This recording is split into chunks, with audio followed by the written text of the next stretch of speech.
corporate transactions came to an end. That is to say, establishment of a company, joint ventures, NGOs, and whatever the case may be. Okay? So this term, until further notice, you are dealing with commercial transactions. These include exchange of money. You are buying either a service which is supposed to be paid, or you are buying a product where you are supposed to exchange money, okay, in return of something. That's why they are called commercial transactions, because within them we have that monetary value. Okay, so as a result of that, this workshop has come to deal with basically two types of commercial transactions, and they include: one, sale and supply of goods and services. Why? You are either going to sell a service or you're going to sell a good. Okay, that is what we call, it's commonly known as sale of goods. Can you buy a good without money, exchange of money? So you sell because you want to get something.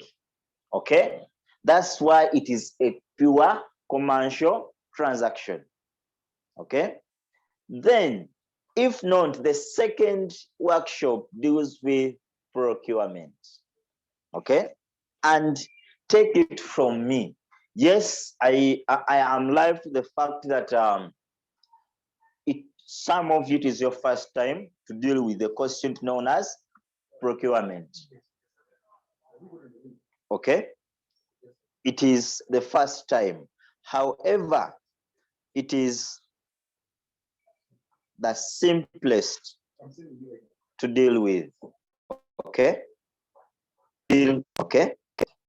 So as a result of that, okay, you have to just appreciate it the way that procurement into the simplest component known as molecule.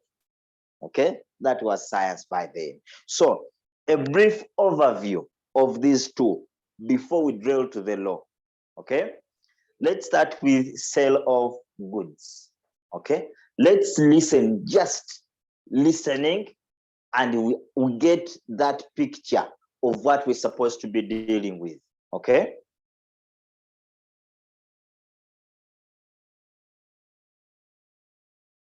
so when we are dealing with sale of goods, I told you, for you to summarize all the cost units, first ask yourself, what am I dealing with?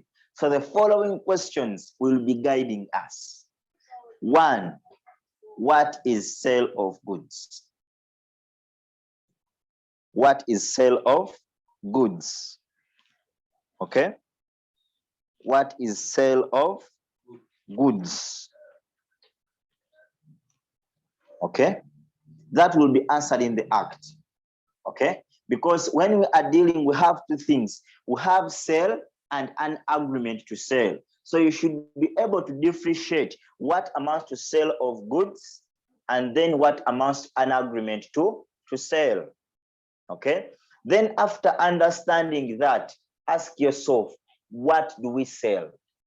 Okay, what do we sell? We sell goods. So ask yourself, what are goods? We sell goods and services. Okay, goods and services. So zero down to goods.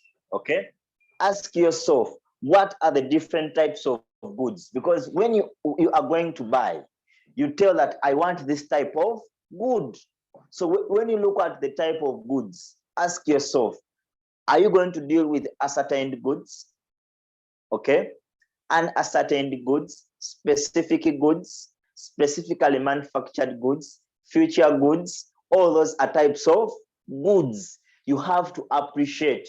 Before you enter into a contract of sale, you should first ask yourself, what type of good am I buying? You know why? The law treats those types of goods differently. risk does not pass in certain types of goods. Okay, property passes, so it depends the type of good you are dealing with. Okay, then after appreciating that, okay, ask yourself, if you've appreciated the type of good, ask yourself, how am I going to buy?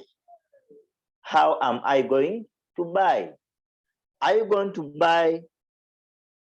We have what we call a sell by sample. So are you going to buy by way of a sample? Do you have a sample that you're going to take so that you say, Shiza, shower like this one? Because you have a copy of something, okay? You show this person a sample of what you want. That is a sell by sample. If not that, are you going to deal with a sell by description? You just saw this thing, you say, I want something because my house, I painted this color, but I think what can work, I need something of this nature. So you are just describing what you want. So is it a sell by sample or a sell by description? Then we have also circumstances where the transaction, okay, the transaction can be both sell by sample and sell by description. You describe, then you bring a sample. Then after understanding how you're going to buy, then ask yourself, how do I enter into a contract of sale? Then that will take us to what we call contents of a contract of sale. Okay? So how do we structure a contract of sale? That's when you will see heading, property, description, mode of payment, risk, property, the structure of that agreement. How does it look like? Okay. Then after entering into this contract, ask yourself, okay, how do we perform? Performance of a contract of sale. How do we perform? Okay. How do we perform? So how do we perform a contract of sale? Okay. It is performed in two ways. We have what we call full performance and partial performance. How does the buyer perform? That will take you to what we call duties of the buyer.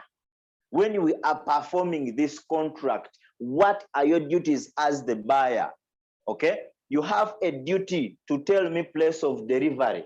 You have a duty to tell me place of time. You have a duty to tell me a clear description. That is in performance. And then lastly, you have a duty to accept delivery. So that means basically you have to appreciate what we call rules governing delivery. We have delivery at the carrier, delivery at the sea, partial payment, everything concerning delivery. How do we deliver? What are the rules governing delivery of time? We are approaching February. Some business women and men, they already planted flowers in gardens that don't belong to them. Okay? Imagine Council Aisha has a boutique and she's targeting the lovebirds at the Law Development Center. She orders for a consignment from China of teddy bears, red jackets, black trousers, and then and flowers, red and black, because she's targeting Valentine. Okay? Why? She's so emphatic on time that I need such products before 14th. A prudent man is going to buy the Valentine gift on 1st. Hey, the rest will be news. If you are loved rightly, so that means she will specify that I need my consignment before the 30th of January. Now imagine this person delivers the flowers in March. Why? Some transactions have that effect of time Once you don't deliver in time, we have no business. Okay? Performance. Then how does the seller, duties of the seller? You have to put goods in a deliverable state. We have goods that require measurement, goods that require packing. How would a reasonable person pack? Okay? I'm going to buy glasses from you. How would you pack glasses? Okay?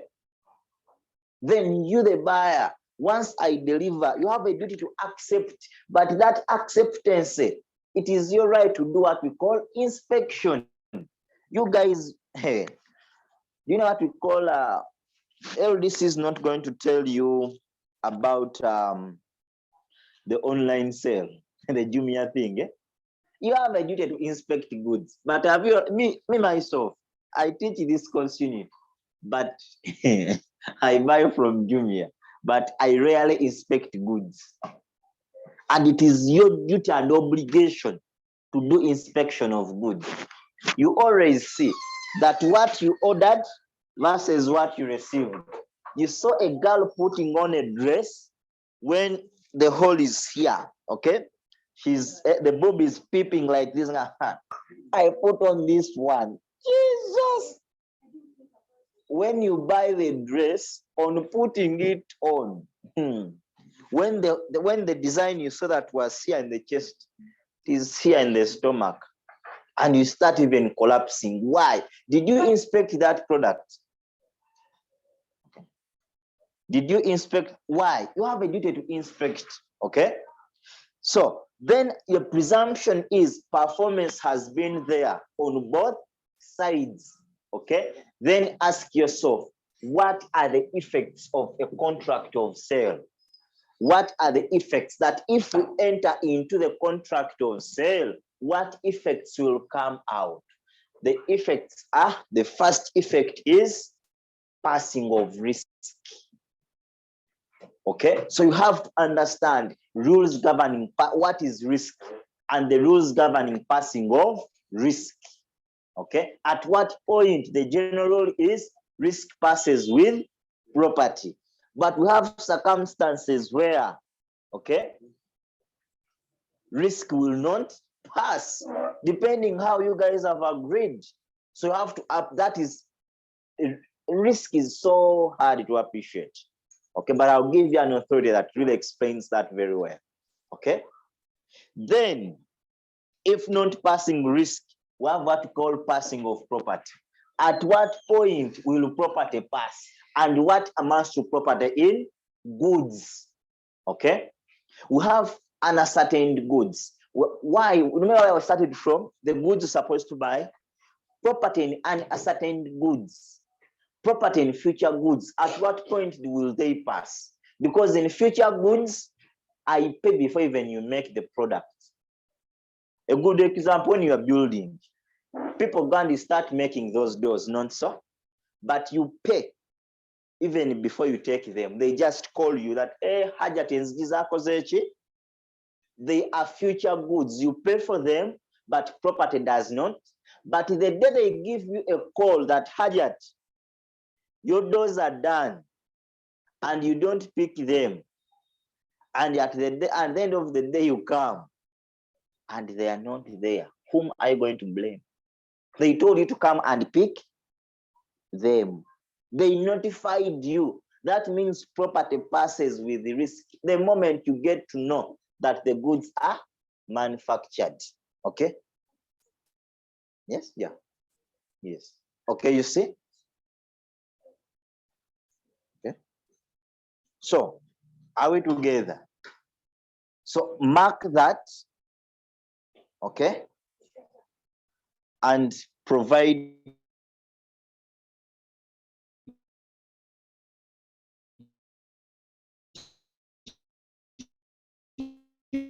you, okay, that those two issues, okay? Okay, then after that, ask yourself, okay, after you've looked at the risks, then ask yourself, what accordingly? Okay?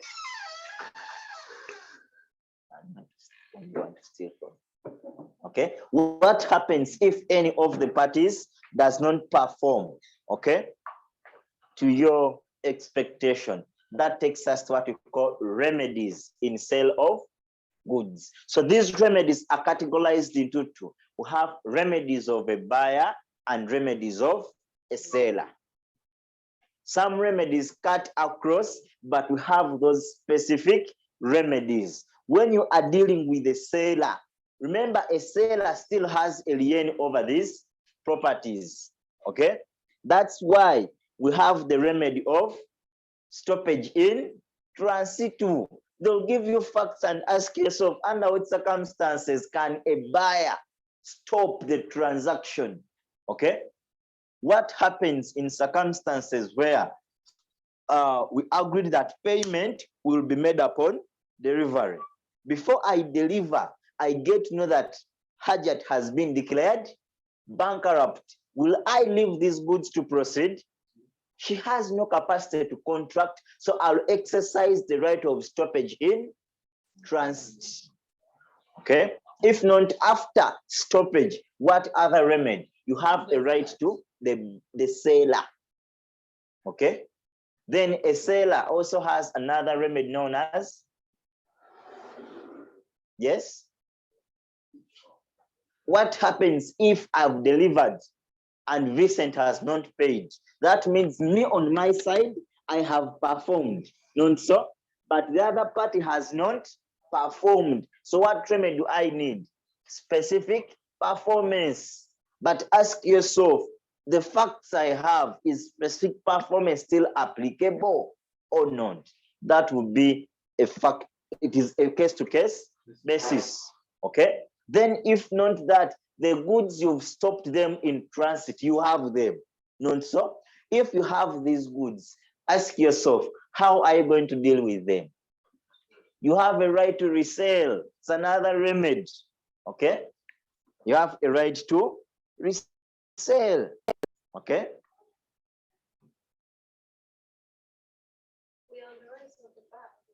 Remedies, okay?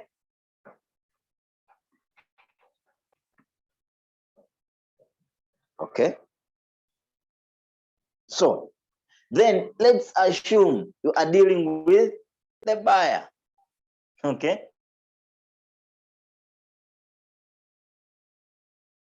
Have you ever gone to buy what you do? We have what we call rejection.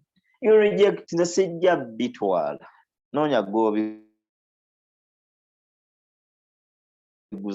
rejection. But rejection is in two. We have what we call total rejection and then partial rejection. We have circumstances where these things happen. They send a kid, kale kamalega. You've seen such circumstances, okay? The boy comes selling avocado after the boy giving you, after cutting them into pieces, realize that they are bogus. Now he's saying, now, because of the mother heart, you partially reject, okay?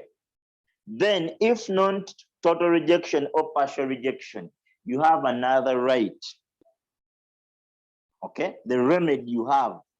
Which remedy? Okay? Let's assume you're selling eggs, okay? And the eggs, you ordered for 50 trays. By the time the delivery guy reaches, 10 of them are broken. What do? Reduction of market price. Hajati njagatwala naye tulabadde ojinguza kasanvu ninakuwa kakaga bitaano nange sinagwe ngenda gaguza kumba omulina abakola keeki bakubidde dda Hajati olinayo faaji. Okay, why? So you can't sell this tray as well at 9,000, but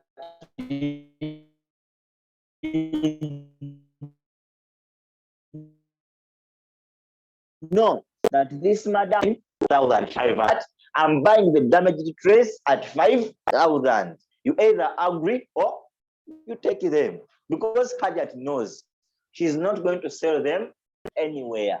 She will say, so you've solved the problem. But we have circumstances where you don't have someone who will take those damaged products. You have a remedy of replacement. Hajat zinezat says yo bampemuchi enamu. You've ever gone to the shop? Meet happened to me when I'm young. They sent me to buy sugar, matchbox, and bread. They gave me different prices. So I went running. So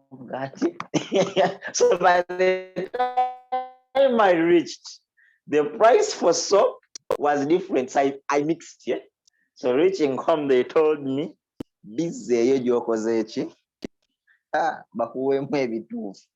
so replacement sometimes may also cause problems, okay, when they can't replace, okay.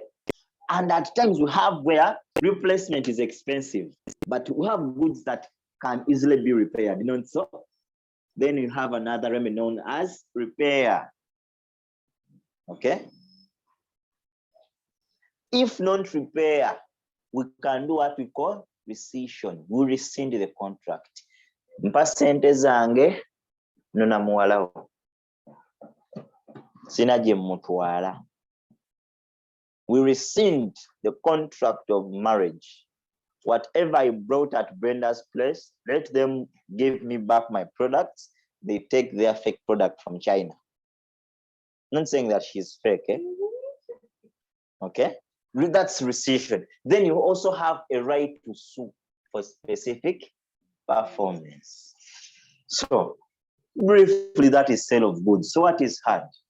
That's sale of goods. It is as simple as taking saliva.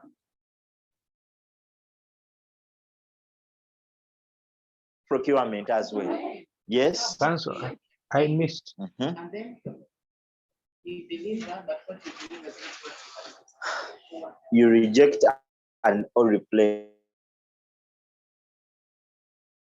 We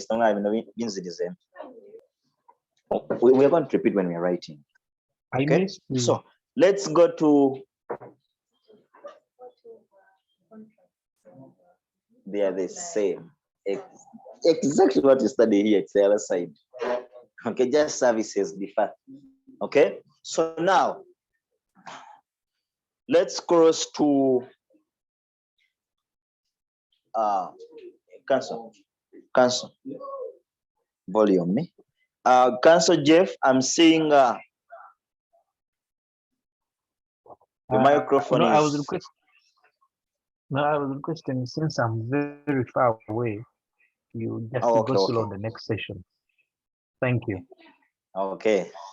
So now let's go to procurement.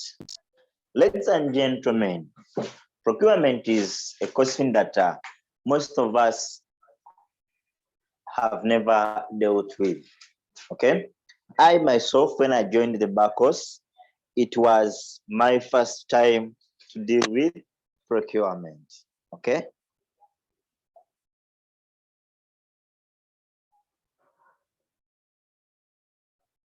I found a hard time at LDC. And the person who taught me procurement was so hard. That was none other than the most abusive leader at LDC. Patricia doesn't abuse. She's light-skinned. She has short hair. Huh? Oh.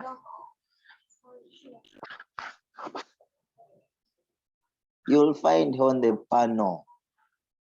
She can abuse you and even lose oxygen. She's Banenya. She's called none other than Banenya the Great. Okay, but that's her art of making you lose your temper to lose marks in orals. She's always on the panel of corporate and commercial, and land. So you can't survive her. You just pray the place. She's always on panel B or C, either of the two. Okay? But she's so, A has judges. Panel A is always for judges. So if your name falls under that, panel of corporate and commercial has Wambuga, Justice Musa Sekana, and some guy from URA, and then some PAs. Then criminal has Justice Mobilo, Justice Howership from Uganda Road here. Sure, comes around. It's fun, okay? But I was telling you, I really found a hard moment of appreciating this. Why? When you look at procurement, the fact is it has a huge volume of laws, okay? It has a lot of regulations that are so confusing. And during our year, they set our exam from procurement. I swear the paper was simple but hard. It required someone who knows, not someone who is gambling. They gave us the question when it is in only one regulation. Once you locate the regulation, you answer the entire paper. But I'm telling you, people opened this Compendium Minane and 90% failed to locate the law. When they just cancel, which section? No, cancel, look at the procurement cycle. Once it drops here, you go to this law. This law will send you to this, then you come back. So it looked so funny, but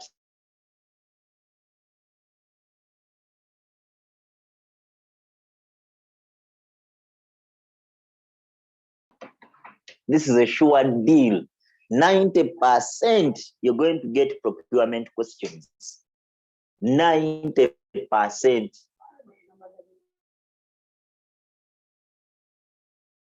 Okay?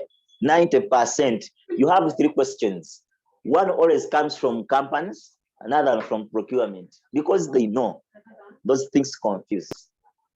Okay? They rarely ask partnerships, by the way. Okay. Allah knows better. Okay? So let's go with procurement. You can't read procurement the way you see it and understand it. When you look at anyone with a compendium who is online, give me some volume.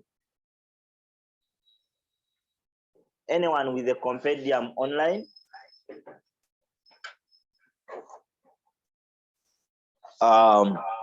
Council Vanessa, please shine. You have the compendium with you? I have council. I want you to look at that compendium of procurement. Yes. And you read for me its name. Okay?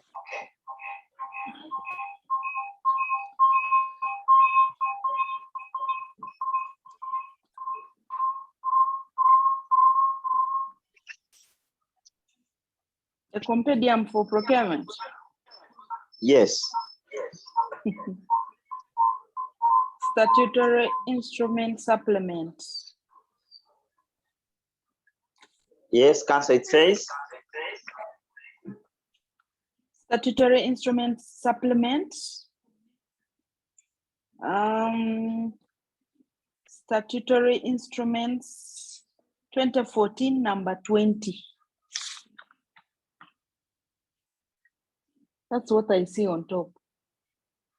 Act then is known as the Procurement Public, and Disposal of Public Assets Act.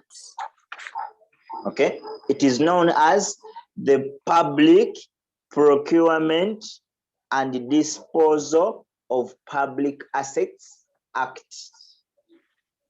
When you break that into 2, okay, The first one is known as the public procurement. So when you are reading this course unit, don't add two things. First read procurement and put it aside. Then after the entire procurement, close, because it says and dispose of public, then you cross to disposal. You can't read public procurement and dispose at the same time. Why? Can you dispose of something you've not acquired? Because procurement means acquisition of property. Okay, so for you want to acquire and dispose of at the same time, first learn how you acquire something and then later dispose it off. Don't panic to read disposal, because you can't dispose of something you don't own. Are we together? So when you are reading this course unit, first ask yourself, what is procurement? Okay, the act is very clear. This is the mode of acquisition of property by the different ways that are mentioned under that act. Okay, then after understanding what is procurement, okay, then ask yourself, who does the procurement? Okay, who does the procurement? The act is very clear. Procurement is done by a public entity, okay, or what we call entity. So you ask yourself, what amounts to procurement entity? The act will tell you it deals with only public offices or private offices that receive a fund from a consolidated fund. Okay, are we together? Then after that, ask yourself, what are the components of a procurement entity? Okay, you look at Simanya accounting officer, okay, accounting officer, look at user department, look at procurement unit, disposal unit, contracts committee. Those are what we call components of an entity. Okay, then after looking at this entity, ask yourself, okay, what does this entity procure? What do we buy in public entities? Okay, in public entities, okay, we buy, what do we buy? The act is clear on the things we buy. Okay, what things do we buy? We procure goods, services, and works. Okay, the act is clear, we shall see. Okay, we procure goods, services, and works. Okay,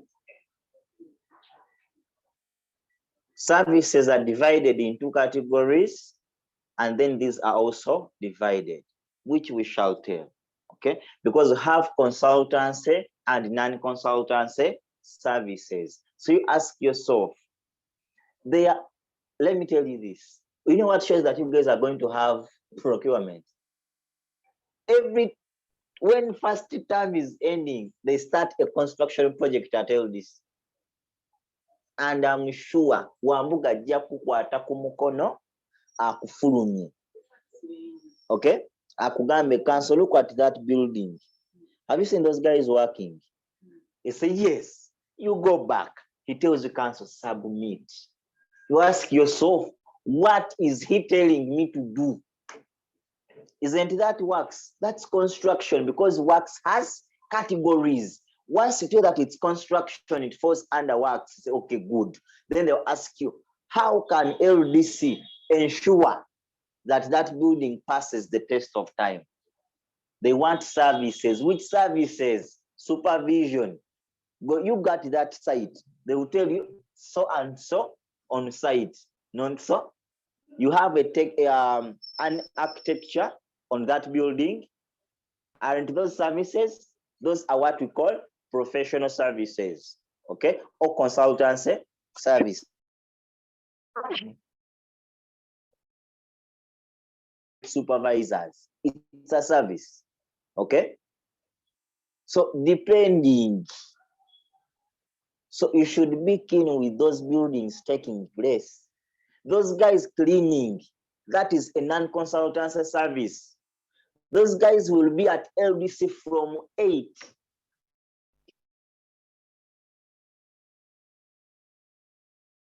Evening. The opposition, they don't have material for cleaning tomorrow. Proceed.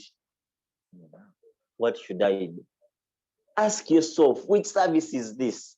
It is non-consultancy. So what do they need? They need goods. Which goods? Cleaning. What do they use? They use soap.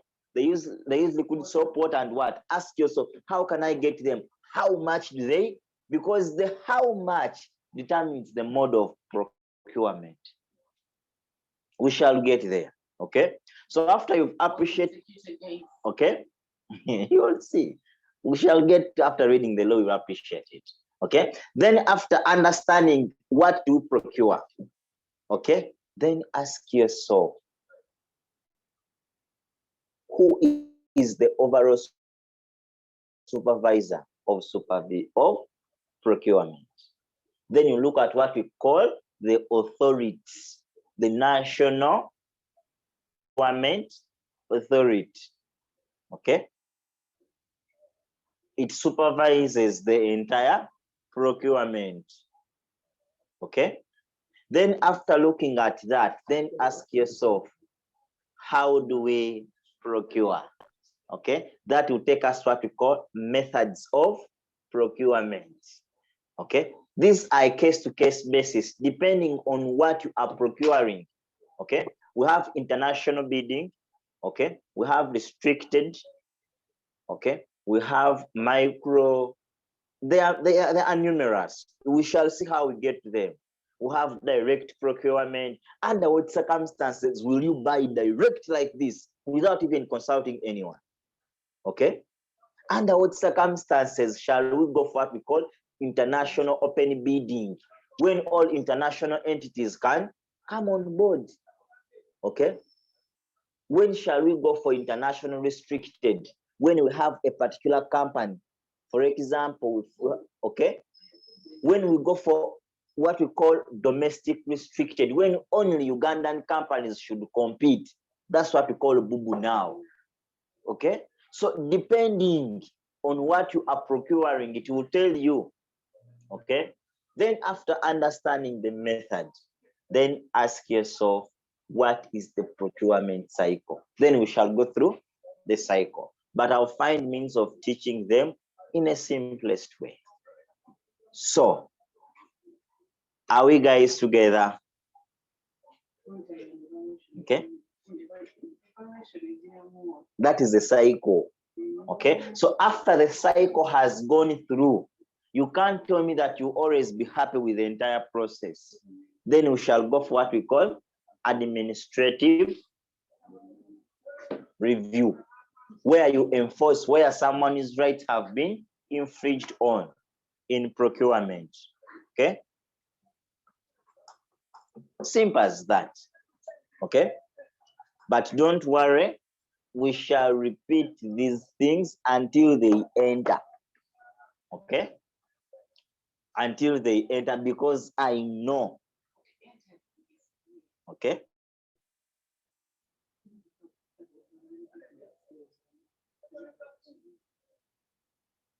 We shall get there. Okay. Those who are mooting next week, just know. Okay. Just know you are going to do what we call administrative review. It's going to be the workshop 3, but I don't know how you're proceeding. Okay. But we pray that things be well. Okay. That things be well. So now let's zero down to our workshop 1. Someone with the workshop, I want to read for us only the learning outcomes. So the rest get the acts and we deal with the law extensively. Okay. Because this week requires you reading the act word per word. Okay?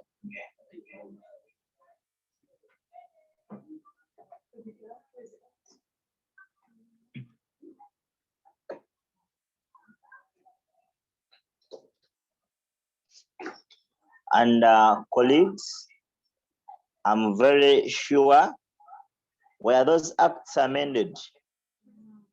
Do you have the amendments? Let's get the workshop. Okay, let's get to the workshop. Who's reading for us the learning outcomes? Council Daniel, are you in possession of the workshop? Yes, Council. Yes. I begin.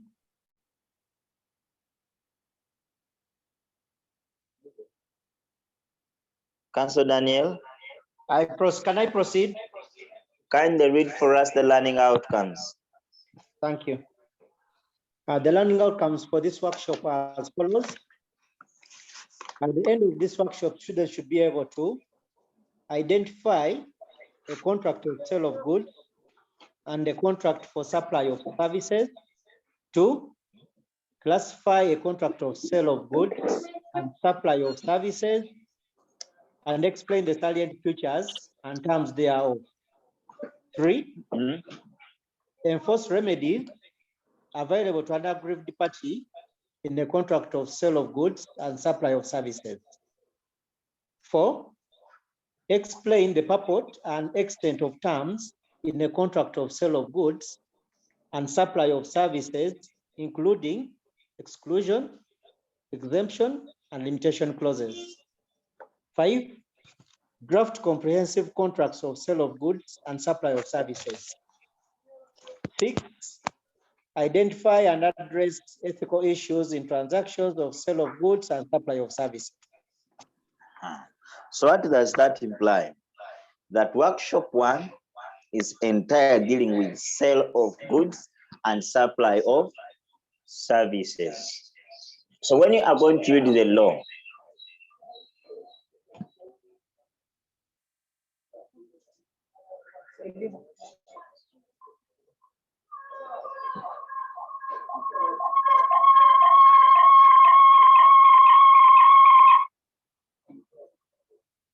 okay, so when you're going to read the law, things you're supposed to put into consideration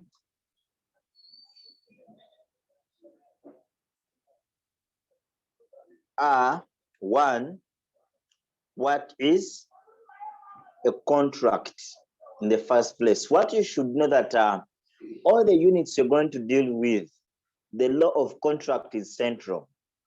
So whether you like it or not, you have to appreciate the Contracts Act. So the question is, how many sections did you appreciate in the law of contract? At LDC, they don't teach contract law. No. The presumption is you understand contract law and you appreciated it in its entirety. So here, they just want you to apply it in regards to the workshop that you have.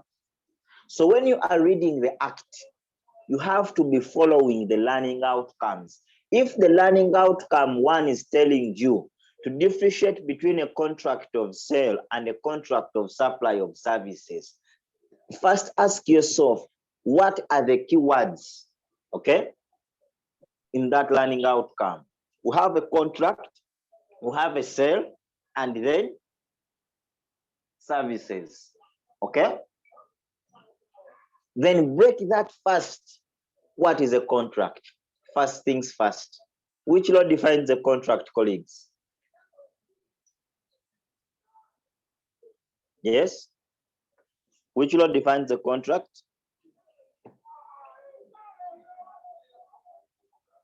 Yes? Contract Act, Council. So yes, Council, take us to the section that defines a contract in the Contracts Act.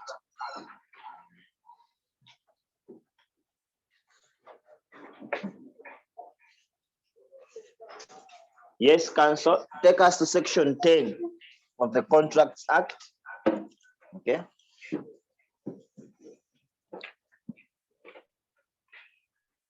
Section 10 of the Contracts Act. It says that a Council. contract is an agreement A contract is an agreement made with free consent of parties with capacity to contract for a lawful consideration and with a lawful object with the intention to be legally bound. So,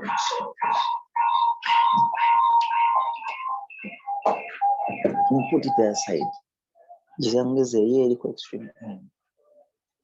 Okay, so colleagues, when you read the definition of a contract, okay, it talks about, okay, a lawful consideration and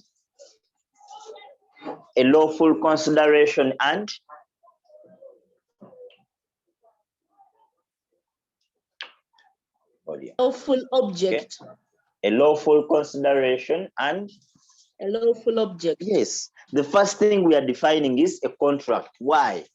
Our learning outcomes were so emphatic, okay, on that issue. Okay, so when we've looked at section 10, which talks about a contract, and it says a contract is an agreement between parties for lawful consideration and lawful object. Student, you always be student.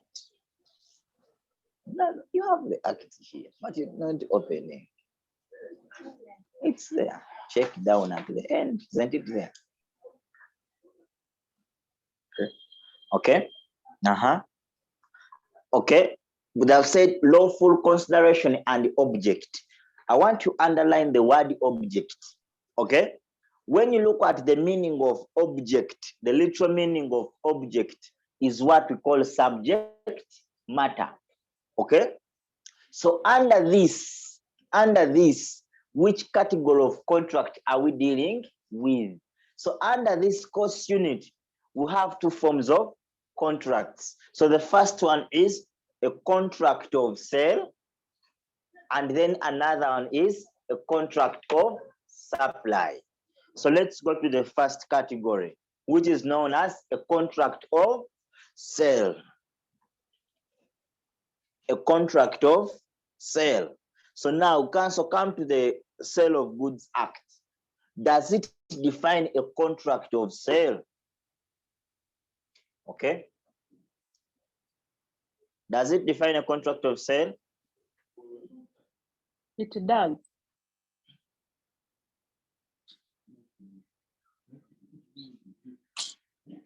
It does, Council.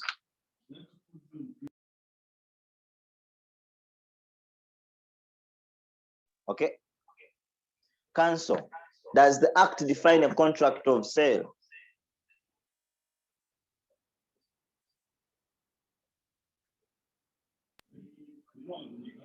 Yes? Yes. Take us to the section.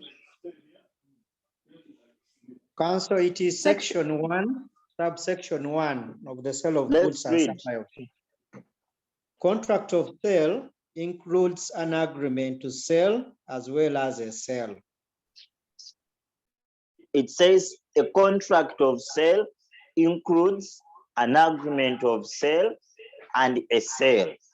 So that means when you are dealing with sale of goods, you're going to understand two things. We need a contract of sale and an agreement to sell. So now, a contract of sale includes a sale and an agreement to sell. So let's start with the first one, a sale. Council, go to the section that defines a sale.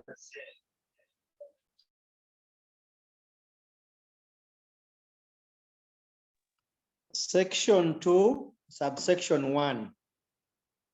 A contract of sale of goods is a contract by which the seller transfers or agrees to transfer the property in the goods to the buyer for a money consideration called the price. What does that mean? That in a contract of sale, transfer is there.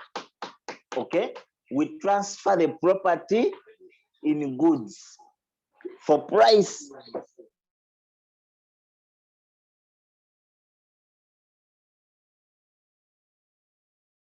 Then an agreement to sell. Council, take us there. Section 2, subsection 5. Where the transfer of the property in the goods is to take place at a future time or subject to conditions to be fulfilled after making of the contract is called an agreement to sell. What does that mean? The difference between a contract of sale and an agreement of sale. In a contract of sale, there is immediate transfer of property in goods. Okay? But two. Okay? But in an agreement, we say that property shall pass at a future date. Or we put a condition that upon delivery, property will, you see, one of the two, once you put a condition, it becomes an agreement.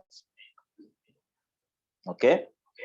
It becomes an agreement, but not a contract of sale.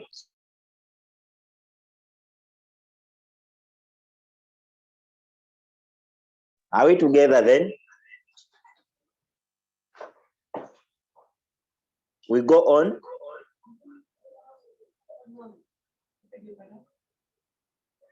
We've said that section we've just read gives you the definition of, where did we start from? We started from a contract. We had to come to the categories of, we said there are two. We have a contract of sale of goods and a contract of supply of services. So we are going to first zero down on a contract of sale of goods. We defined what amounts to a contract of sale. And we said a contract of sale should be differentiated from an agreement to sale. We've said in a contract of sale, there is transfer of goods. But in an agreement, transfer is not there immediately.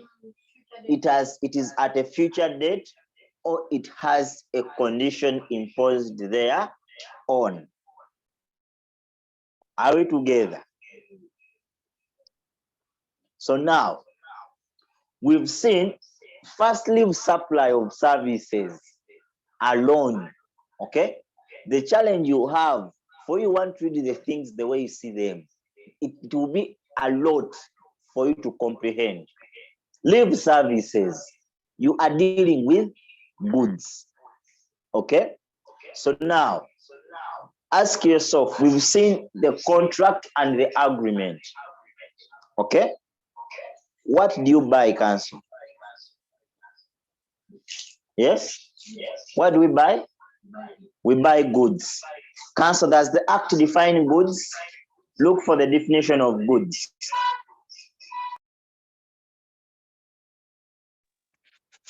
Yes, it does. 2020. Okay, section 1, subsection 1, goods includes A, all things and personal chattels, including specially manufactured goods, which are movable at the time of identification to the contract of sale, other than the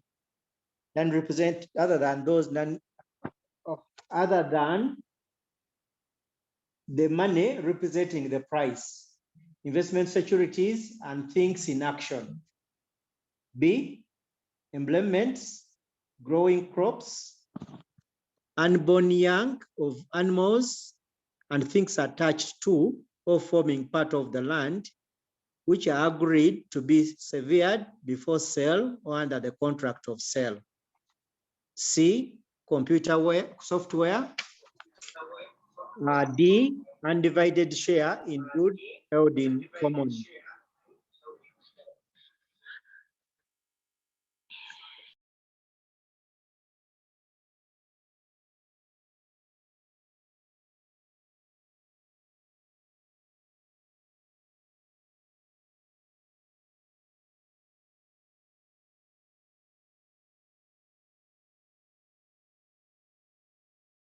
So now, from that definition, council, you have to be so keen on what amounts to goods.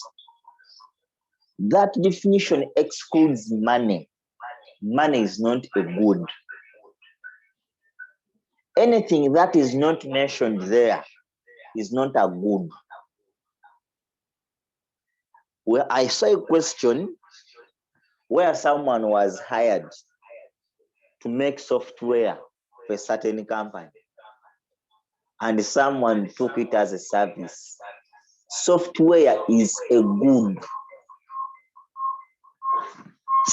When you look at that section, it tells you other things in action or anything tangible. Okay, shares in a company are goods. Okay, you can sell them and get money. Okay, so they can give you a question where on the face of it you can't tell whether they are goods, and you make a mistake and you cross to supply or employment. That will be the end of you. Okay, that will be the end of you, because the next topic is employment. But my dear, employment will have some sort of services, so you may make that mistake. But you first come, you read that section, you ask yourself, the things I'm seeing in these facts, do they qualify to be goods or not in the first place? Okay, then after understanding that we sell goods, okay, then ask yourself, what categories of goods do we sell or buy? That takes us what we call types of goods. Okay, types of goods. So your facts will have any of the following goods, but why do we go like this? Each type of good is treated differently under the law. In some goods, risk does not pass.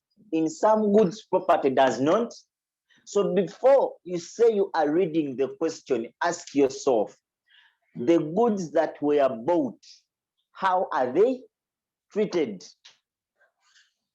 How are they treated?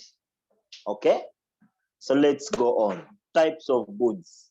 Okay, the first type of good we are reading is ascertained goods.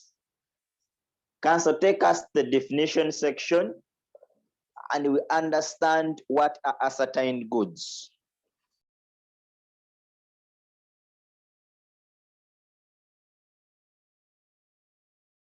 Goods.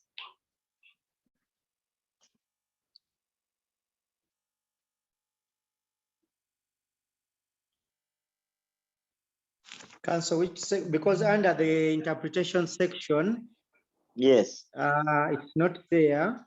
Mm-hmm. Just a moment. It's there, council. Just the third line on interpretation, section 1. Ascertained goods. Okay, it's there. Yes. It is there. I've seen it. It means goods which have become section 1, subsection 1. Mm-hmm. Yeah, goods which have become identified subsequent to the formation of the contract. I want you to look at that very well. It says goods that have become identified subsequent to the formation of the contract, section 1. What does this imply? Which have become identified. These are goods you come and say, okay, this is the good I'm going to buy. Before you enter into the contract, first look at the good and say, you've identified the good before. Why? You have this word subsequent. You buy something you've seen and appreciated. You've ascertained its existence. Okay? That I've bought a good, it is in this quantity and this is the quality. You know that, okay, these are the goods I'm going to deal with. Okay?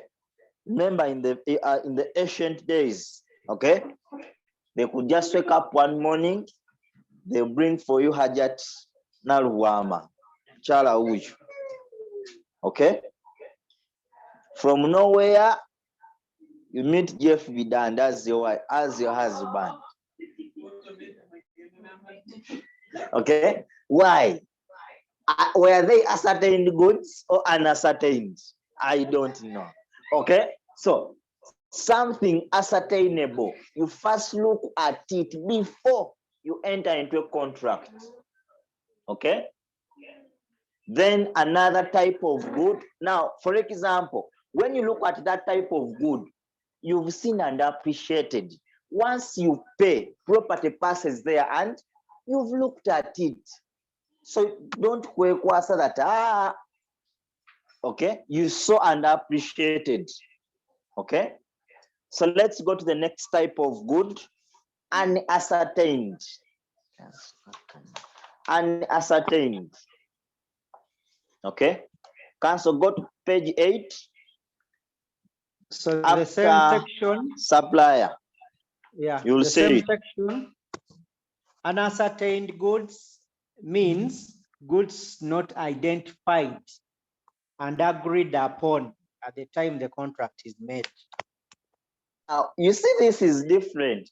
Goods you've not identified and you've not agreed upon them. Have you ever gone for a blind date? Okay? That is the best example of unascertained goods. Okay? You may sell by sample. Okay? So when you look at that, to be honest, can a property pass? You've not yet seen.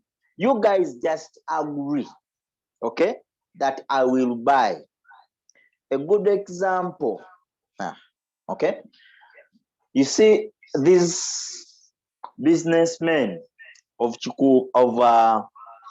Kalere. You know how those guys buy their tomatoes?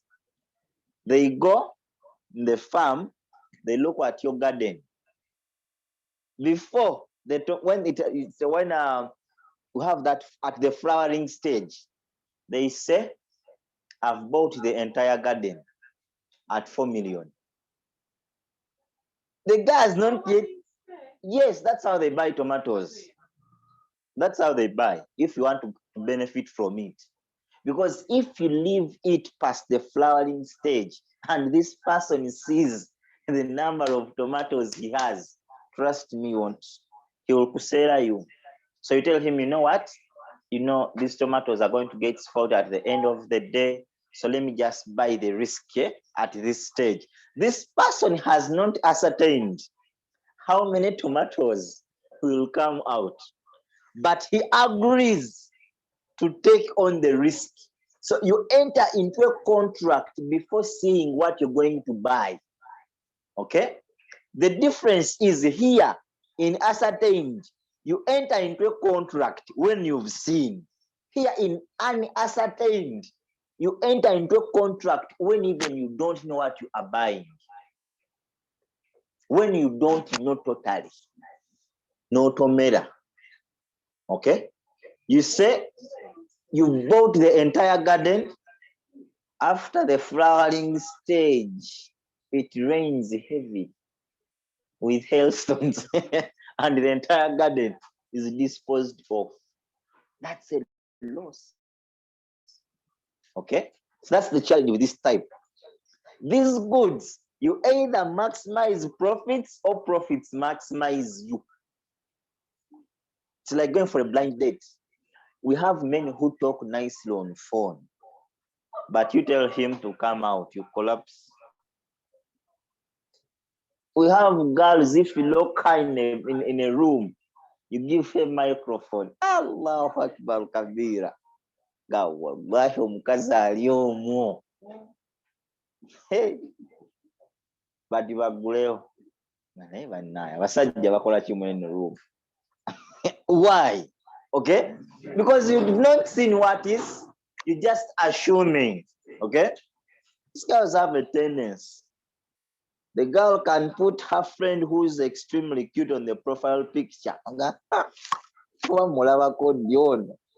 Then when you call me and I see you, you come when I say, just proceed in front, you'll see me. You take the left, I go to the right. Don't deal with fudge. Just for learning purposes, okay? So another type of good, the third type of good, let's go to future goods. Okay?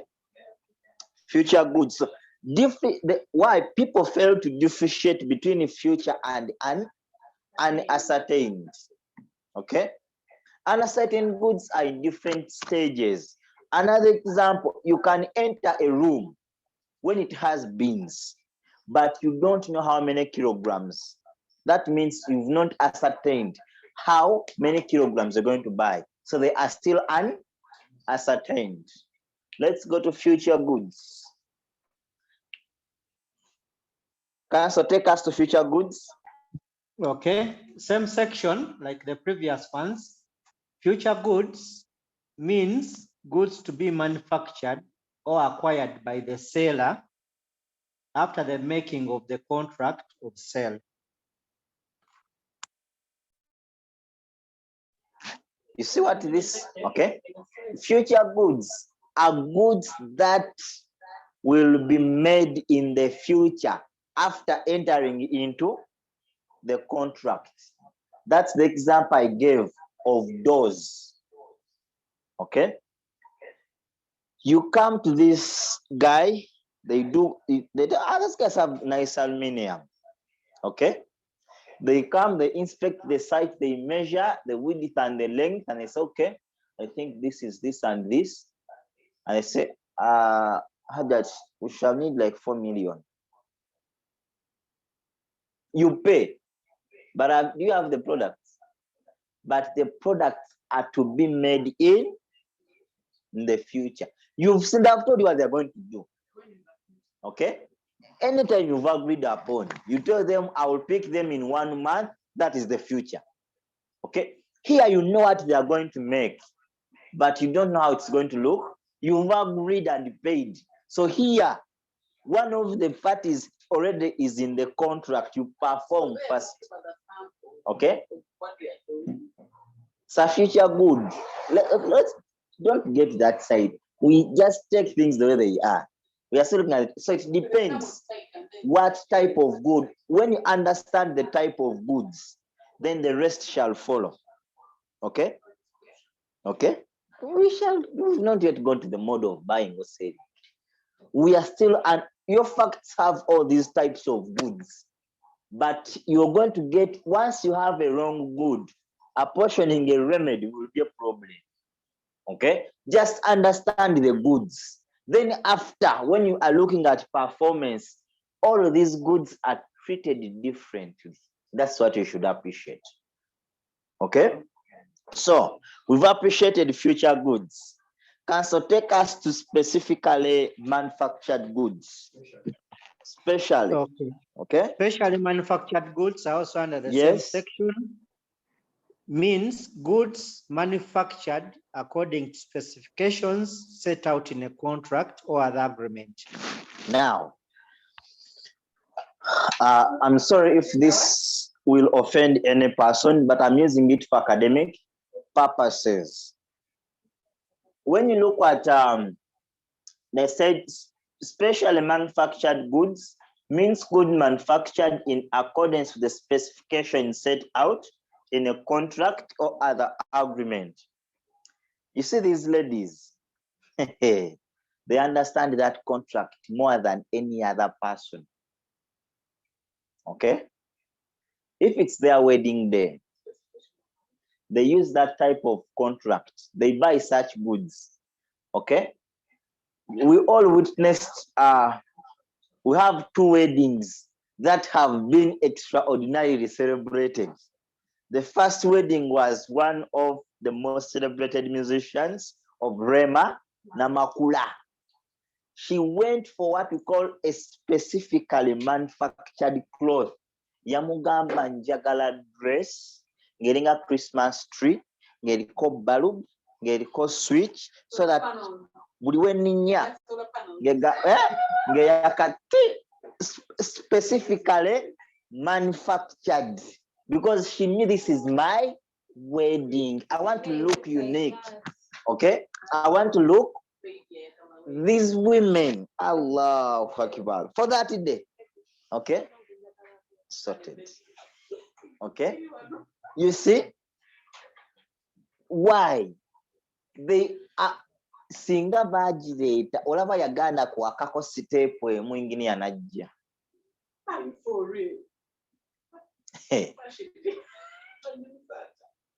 Why? Another most celebrated wedding of Dr. Kuruthu. Okay, she made the first things she were putting on, it was like a SpongeBob. I'll ask yourself, what is this? Okay, but that's what she wanted. You see these musicians as well. Okay, these musicians, they also make things according to specifications. Remember Nabi Omukazi? She made a video with a dress which looks like an angel. Specifically, so you make specifications.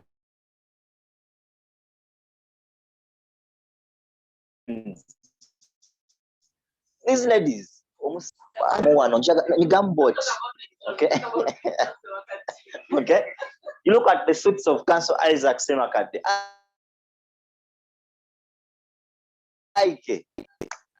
Cocktail suits. Okay, so those who buy from a brand, I look at the suit of 6 million. I'm like, Jesus. So am I buying intestines? Oh, but people buy. Okay, why?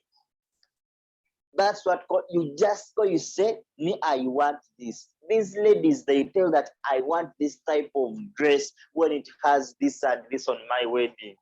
I swear that tailor can go to prison if he or she doesn't make that dress. Okay? No mukolo bagusazamu bazibu nnyo. Honey, skin up yamba. I can't dress like Aisha. That's how she dressed on her wedding. No. Honey, tujongereyo. No mutunulira n'amaaso ne gakuluma. Okay? Why? Because of this type of, I have given you specifications. Okay, so let's go to another type of goods. Okay, which other type of goods do we have? Specific so we go for specific goods. Council, take us the definition. Okay, specific goods means goods and percentages of goods identified and agreed upon by the parties at the time a contract of sale is made, and includes undivided shares in specific goods held in common.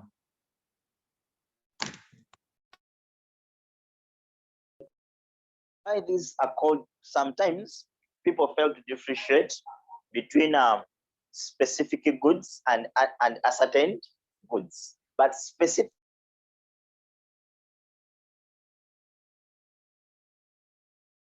goods, you can come and a bulk of beans and you say, I want 10 kilograms. You've ascertained from a feed question, you be specific on what you exactly need. Okay, regardless of it being a portion, but you take what you want, you specify. Okay, the goods for you agree that so I have to make sure that I give you specifically the tonnage you have mentioned therein. Okay, to mais. So now your facts will always tell you the type of good you're selling or you're going to buy. Okay, so now the presumption is you've identified the type of good you want, not so? So you want to order for it. So ask yourself, how do we buy? Modes of buying. Modes of buying. Okay? Modes of buying.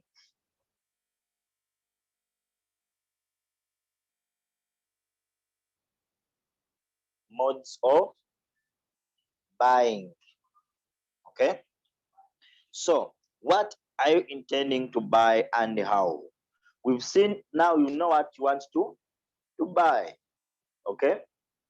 But how are you going to buy it? We have basically two modes of buying. That is to say, sell by sample and sell by description. Sell by sample and sell by description. So take us to section 14.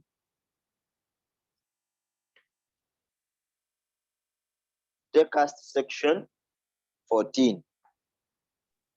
Okay. Can I proceed? Yes, Council, you can. Okay. Section 14, subsection 1.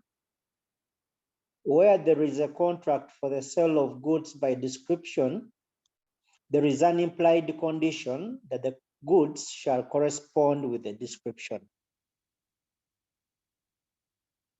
2, where the sale is by sample. Guys, hold on. Okay. Description. Okay.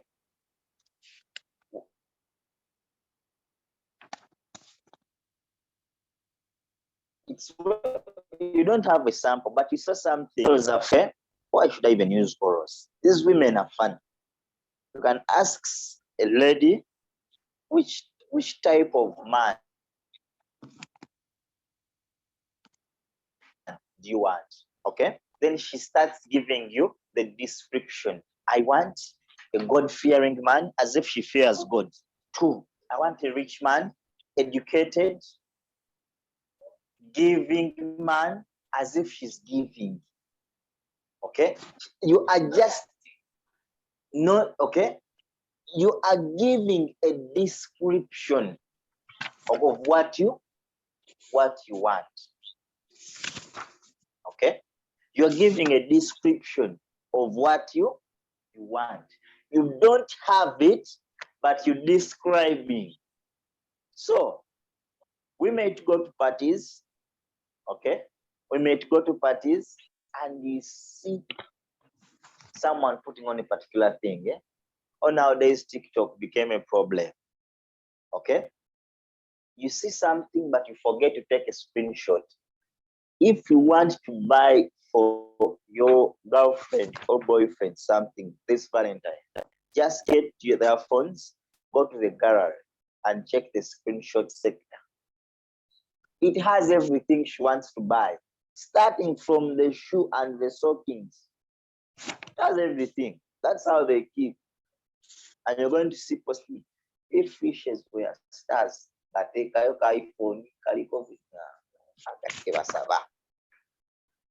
okay, just check their phones. They already have samples, not descriptions. Okay, a sample, when you have something to show someone that if I can get something, you have it, that's a sample. But a description, when you want to appreciate the law regarding sale by description, You read the case of Honorable Mabel. Okay, but we are dealing with a description. Honorable Mabel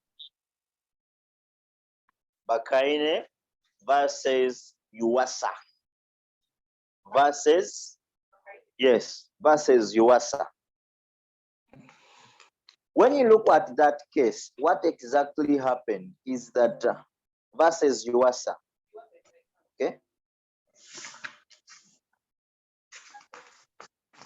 Okay.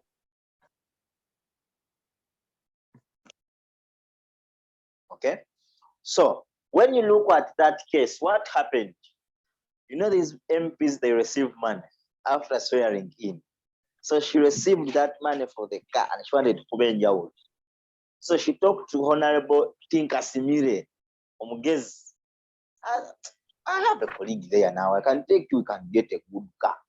So Honorable went to US and said, I'm coming from a hilly area and it is so expensive for me to get there. But I want a car, which when I park, someone can tell that this is an empty coming out of this. I want a big car, but with low fuel consumption. Most probably prefer the diesel engine because diesel, its consumption is low. Then she said, since our area is hilly, I want a car which is strong so that I can leave Kampala very fast. I drop there over the weekend, then I come back for the Monday sessions. She was giving a description of a car that is more or less a Prado TX. Okay, of diesel, not petrol. Because when you look at this, that description was of that car. So what happens? This mechanic of Iwasa tells her, Honorable, the Choya Galachi man, Kakana. So the guy brought a Pajero, Vitama. Okay, but this Pajero had spent a lot of time in this bond. Okay, so the mechanic said, Honorable, the car you've described basically, zibadde zikoze ki zituweddeko naye waliwo eno ate temanyi etya temanyi eri giveeko eno nzibu nnyo. Honorable, sooka osasuleko ekitundu bw'ogenda okozeseeko bw'osiima odde. So Honorable paid half price. She moved out with the car. Naye ng'emmotoka ekuba. The car refused to start. Then the mechanic came and said, you know, Honorable, the problem is ebadde eruddewo ng'ekoze ki ng'epaka ntuseka battery nkuteremu akapya. So ng'aleeta battery ng'afuna wagikwata awo ng'akuba ekisumuluzo ng'etandika. Honorable drove up to Kibuye petrol station. The car refused to leave Kibuye. She refused to leave Kibuye. Then, because she never wanted to come back, she got a mechanic from Kibuye. And the mechanic did what he could. And the car started. Honorable went to the village. The car didn't leave the village. Imagine 1 week like this, she suffered with the car. So she called these guys and told them, you either give me my money and take your car. Choose before I get to that point. So the guys said, since you managed to take it to Chibuye petrol station and another mechanic tampered with it, it's not our fault. So that means in their contract, there was a condition that mechanics to repair that car should come from Yuasa. So that case had to differentiate between one, a sell by description, then two, when does property and risk pass, and the terms and conditions of the contract. Chances are high that workshop your IMH come from that case. Kindly refer to it. It explains what we call a sell by description, word for word. So she won. Because they say that if it is a sale by description and you rely to the expertise of the seller, okay, when you rely to the expertise of the seller is liable. Because if Honorable made the right choice, because she just gave a description, then the mechanic, a certified mechanic of that bond, gave her what he thought is good. So she relied on the expertise of the mechanic. So the bond was live. That's how those guys paid her. Okay?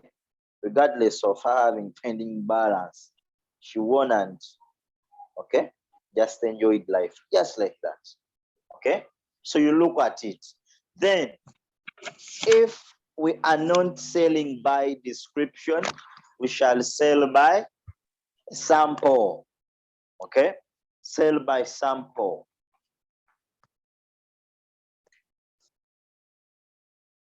Council, take us to section 17.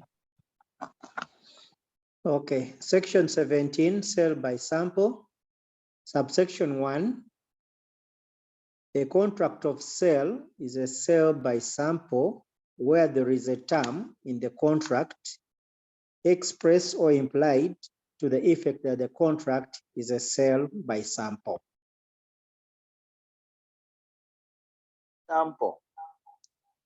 Where you have the sample, you yourself, those are the screenshots in your boyfriend or girlfriend's phone. Okay? This guy goes to Twitter, every good thing they post takes a screenshot. Yeah. As if you buy everything. Me, I have a colleague, yeah? This guy has screenshots from the size of the plot, the house, the architectural plan, the completed house, from a doormat, curtains, and everything. Everything. I'm like, cancel. Anatoka idea no, kono menganzi. Okay.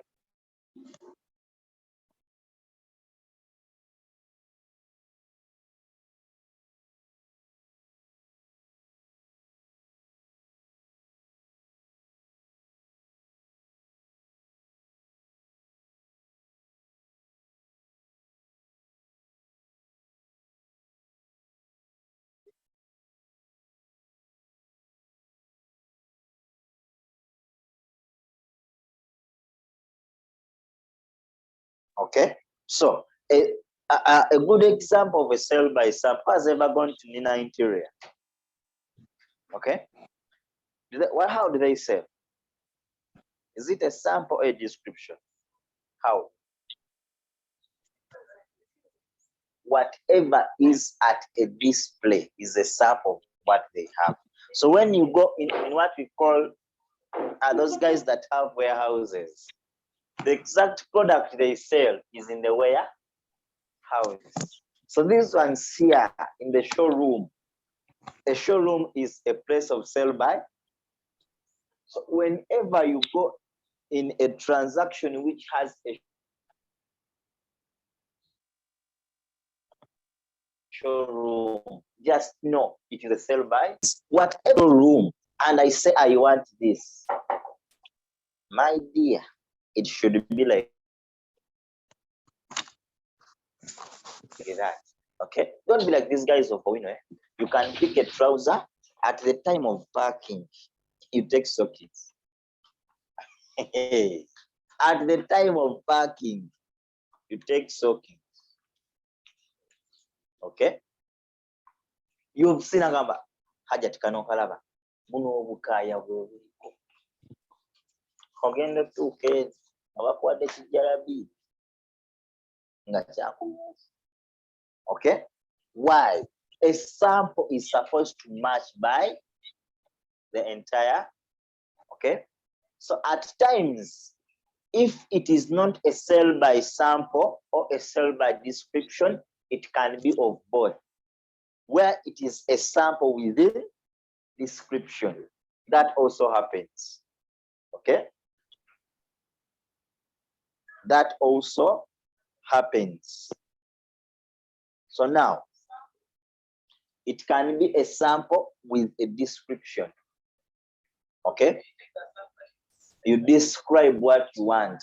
Okay? Ladies, okay? Okay. Apart from my mom and my beautiful wife. Okay? So now, you've known how. Okay?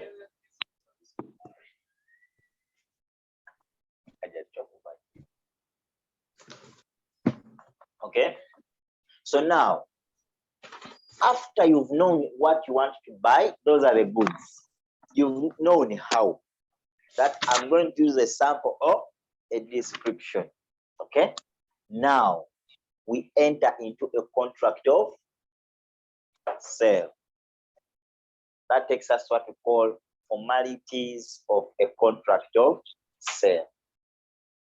Formalities of a contract of sale. Formalities of a contract of sale.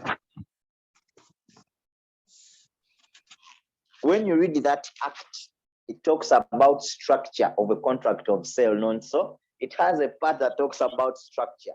Cancer, have you come across it? Which talks about, okay, structure. Okay? Structure. Cancer, have you come across it? Not yet. I just see something, formalities of a contract under section 5. Okay. I don't know that's the one.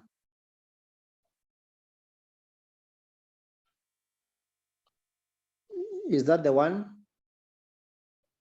Or formation of, okay. Council, take us to section 5. Okay, section 5.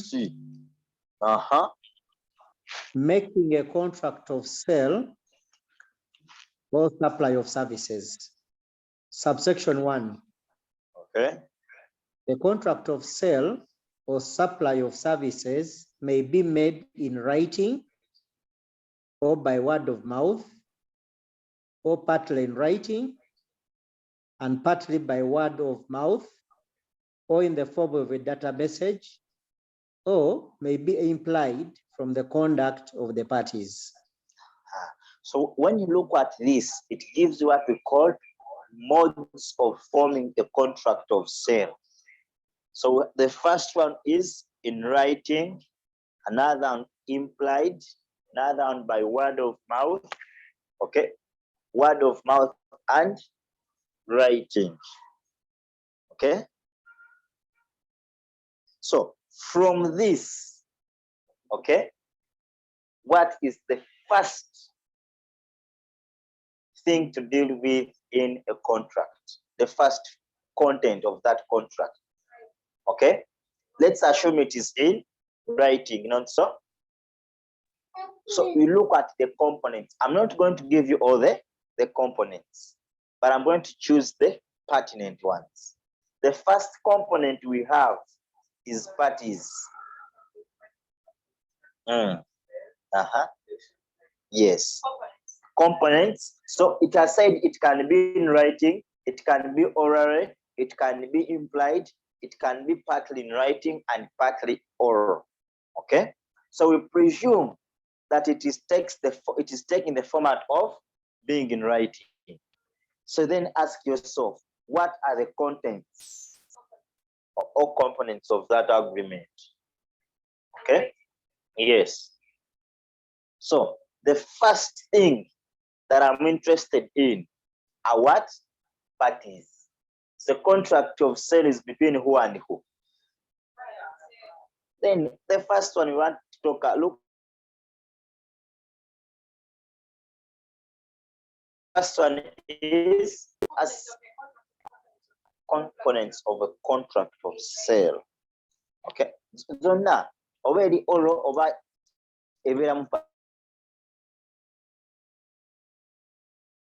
So the parties are a seller and a buyer. Okay. So now, who is a buyer? Does the act define a buyer? Council, take us the definition of a buyer. Section 1, subsection 1. Let's amplify a little bit. Okay, section 1, subsection 1. A buyer means a person who buys or agrees to buy goods, or who procures or agrees to procure services. Okay, you see? A buyer, you buy or you agree to buy. Buyer means a person who buys or who agrees. Remember where I started from? So if it is a contract, is a person who buys. If it is an agreement of sale, it is a person who agrees to buy. So it depends. So you should read between lines. Is it a contract or an agreement? Remedy one agreement. Okay, so together. Then, if not a buyer, but let's look at this there and then. Okay, what are the duties of a buyer? Duties of a buyer. You as a buyer who is entering into this contract, what are your duties? Okay, what are your duties? The first duty, you've just covered it. Remember, you are the one buying, not so. You know the mode of buying, not so, that it is a sale by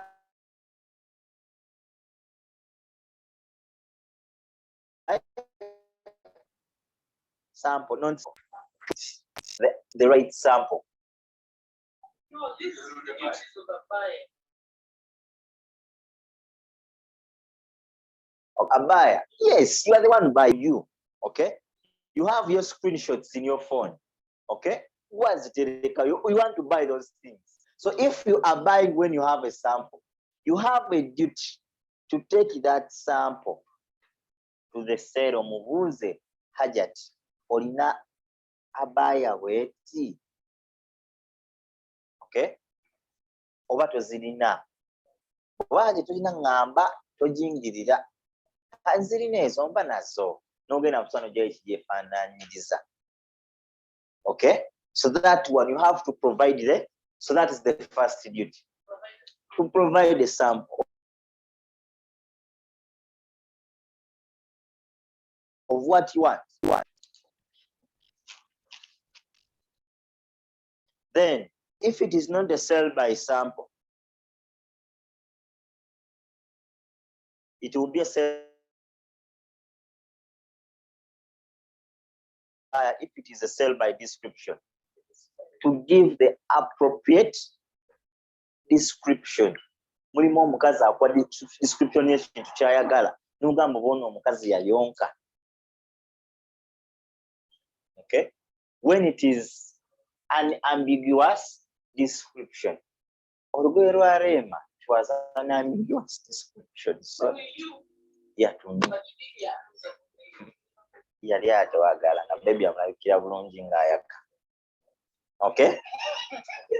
Okay, so those are your duty. The reason I have not given you the laws, you already have the laws. Now,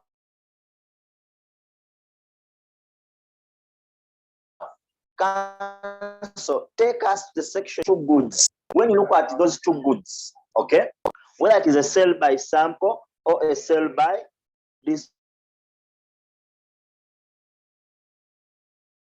deliver as well. Not so. So where am I going to deliver? Okay, where am I going to deliver?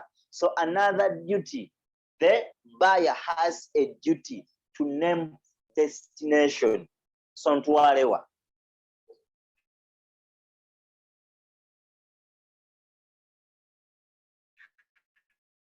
Yes, you have to name the place. Okay, to name place of delivery. I told you one time, I don't know whether it was this class or last year's class. You know,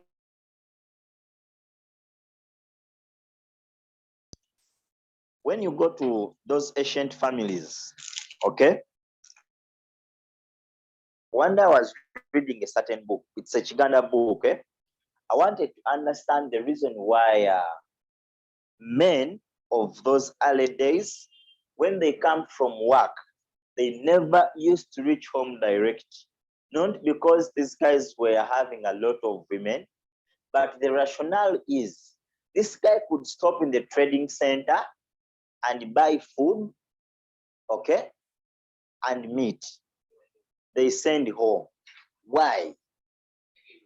Signal that in case someone is home, some other man is home, should get to know that Hajj is coming. Let me do what? To avoid conflicts. That was the rationale. Okay? So what happened? Some Hajj in Butambala had 2 women. Okay? So this Hajj had a border guy around. So when he comes back, he tells the border guy that, you know what? Take things to Hajjat. But this time around, when the guy came in the trading center, he called Hajjat number 1 that I am not coming. I'm not around. Okay? So you know what happened? When he reached the trading center and gave the border guy things, he didn't tell the destination that either for number 1 or number, the border guy took Hajjat number 1. Yet Hajjat called that I am not coming. So now when Hajjat saw, so, oh baby, so the guy didn't name the destination.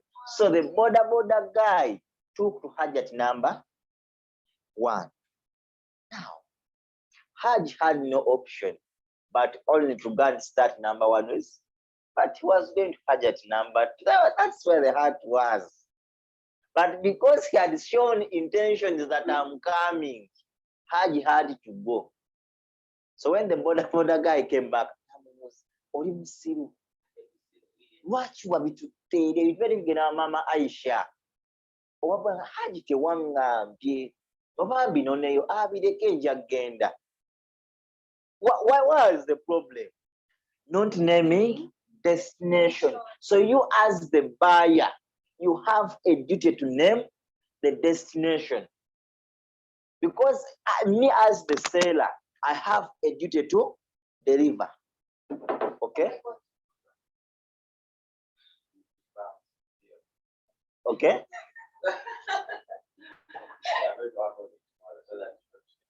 Okay? Why? Because if you don't tell me where I'm supposed to, and that issue of naming place of delivery, we have delivery to the transporter, where you have this border guys always come around. Don't tell me anything. Why? It is your duty as the buyer to name place of delivery. Once I deliver to that destination you've named, okay, it becomes performance. Okay? Then another duty you as the buyer, we have things that require time in delivery. So you have a duty to specify time when delivery should be made. Okay?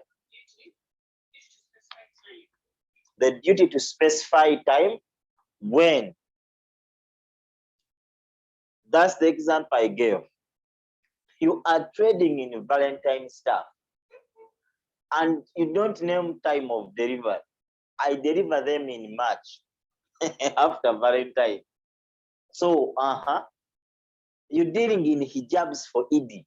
Okay? We are approaching Ramadan. Okay? That means if Ramadan is starting in March, that means by Feb, the hijabs and the abayas and the kanzus should be where?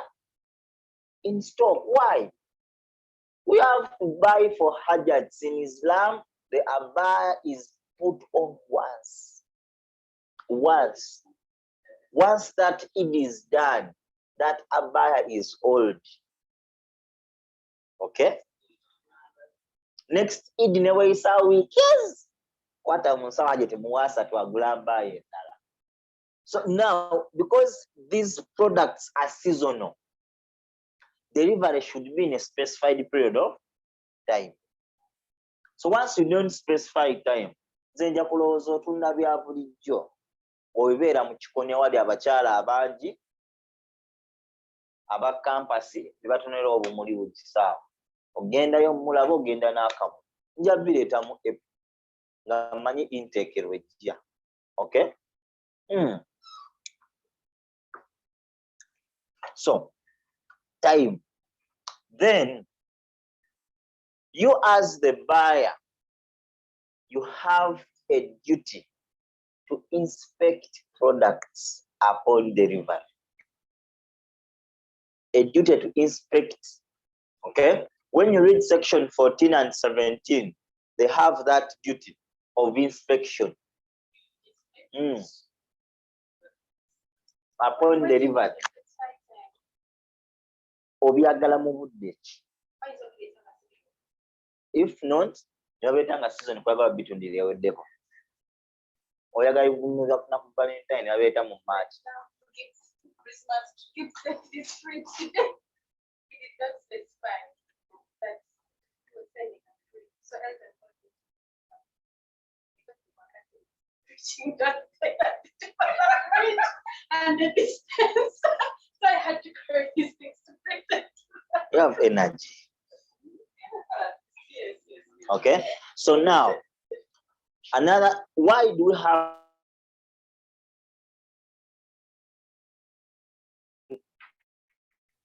that section 14 subsection 2 some volume boss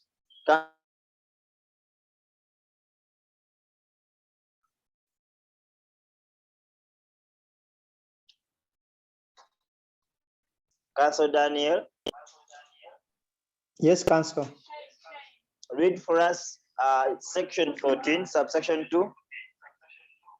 Okay. Where the sale is by sample as well as by description, it is not sufficient that the bulk of the goods correspond with the sample if the goods do not also correspond with the description. So now, how will you tell that the goods correspond? How would you tell? By inspecting. So once delivery is made, okay, you have to inspect them because okay, it says that where the sale is by sample as well as by description, it is not sufficient that the bulk of the goods corresponds with the sample if the goods do not correspond with the description. What does that mean? How would you tell that these goods will correspond? Okay, you have to inspect. Okay, you've ever gone to a window where these guys sell beans and everything from it? They have something, it's like a spear, which they do for sampling. On every sack. Okay, they are okay. Okay, so you have to specify, inspect. Once you don't inspect, now that's where the problem emanates from those who buy from Jumia. You've ever bought from Jumia? 90% of you here in this class, you've ever bought from Jumia, me inclusive. But do you inspect those goods? When? Remember, you first sign. You first sign, and once you sign, it is acknowledgement of delivery. Okay, so that means you've already accepted the goods, whether they are defective or not. Remember, they have what we call the return rule, but applying the return rule, my dear, it's another problem. Usually, okay. The day will order for a shoe. The day will fall in the 2%. You will tell me. Okay?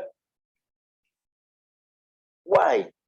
When they deliver, say, excuse me, auntie, first sign. So you sign on that paper.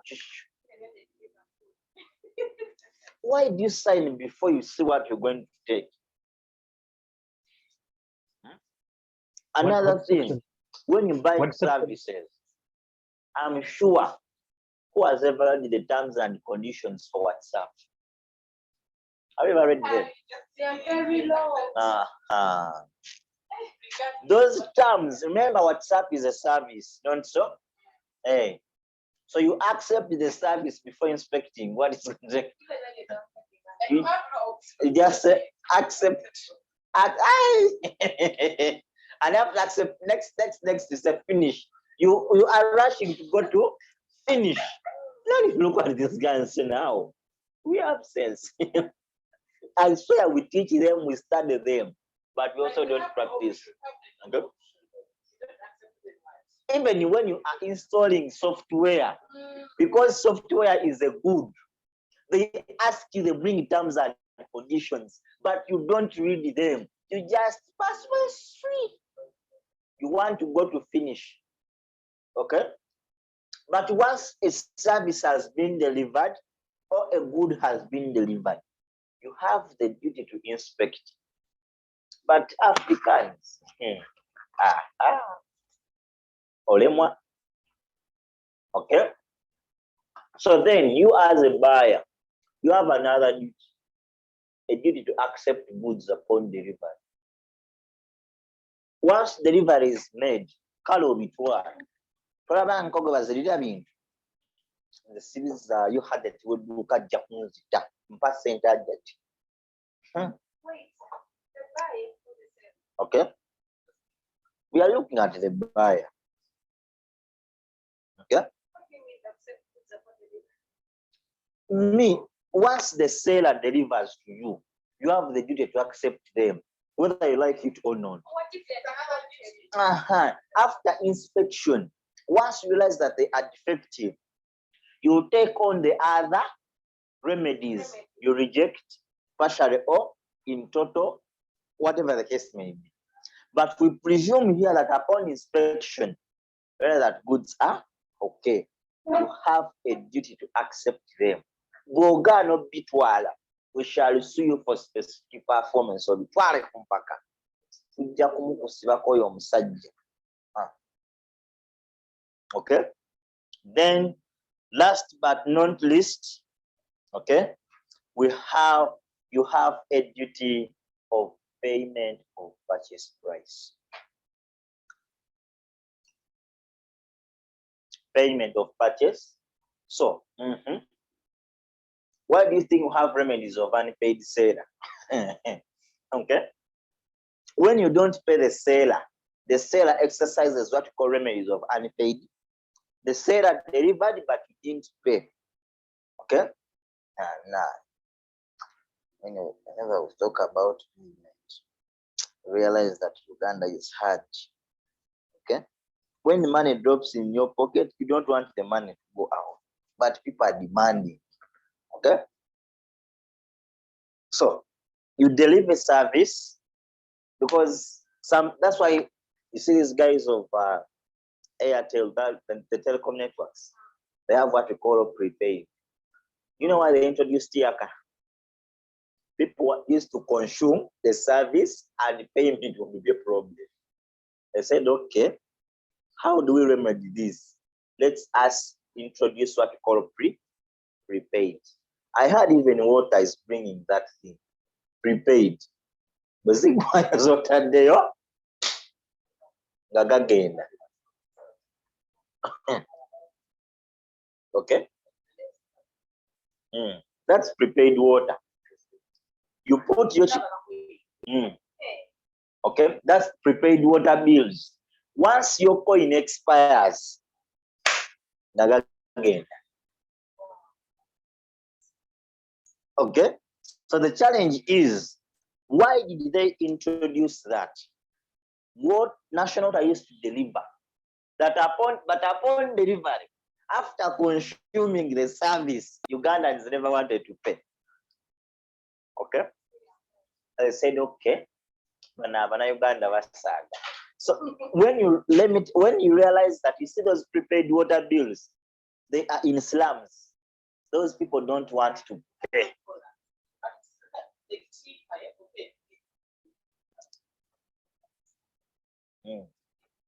Because they realize that if they leave them on these normal bills, they can't afford.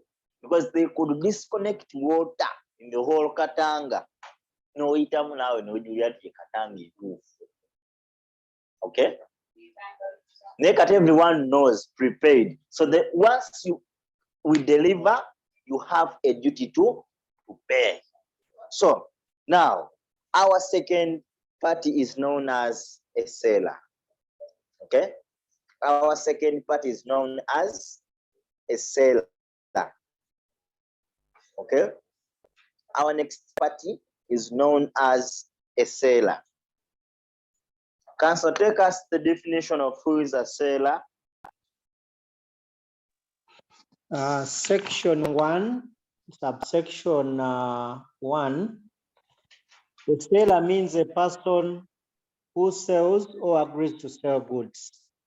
Okay, a person who sells or who agrees.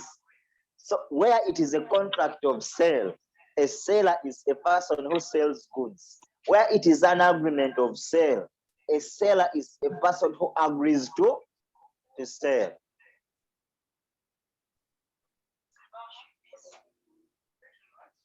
Okay.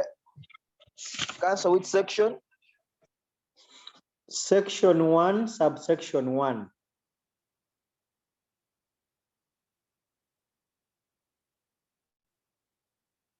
Okay.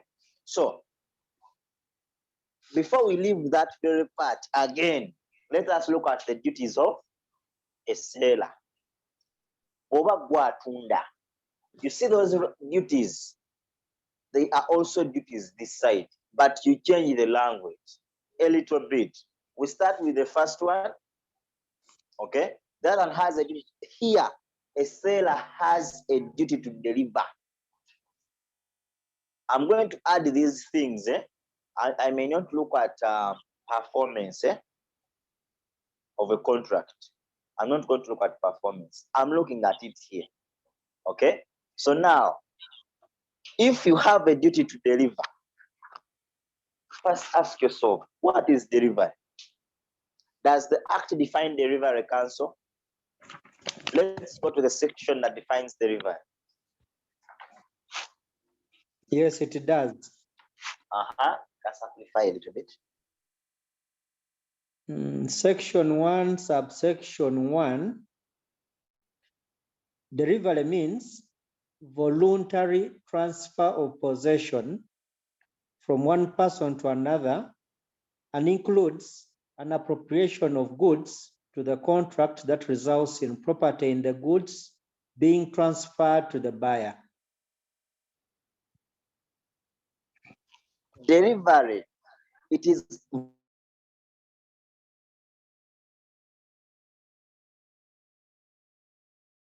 another person. Okay, you voluntarily transfer to another person. Okay, that's what we call delivery.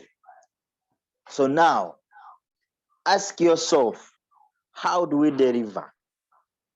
Okay, we've seen what is delivery. Okay, and then how do we deliver?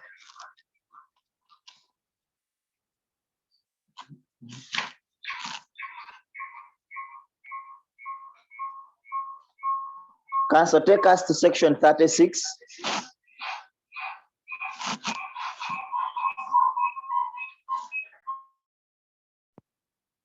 Section 36, Council. Section 36, rules as to delivery. Subsection 1.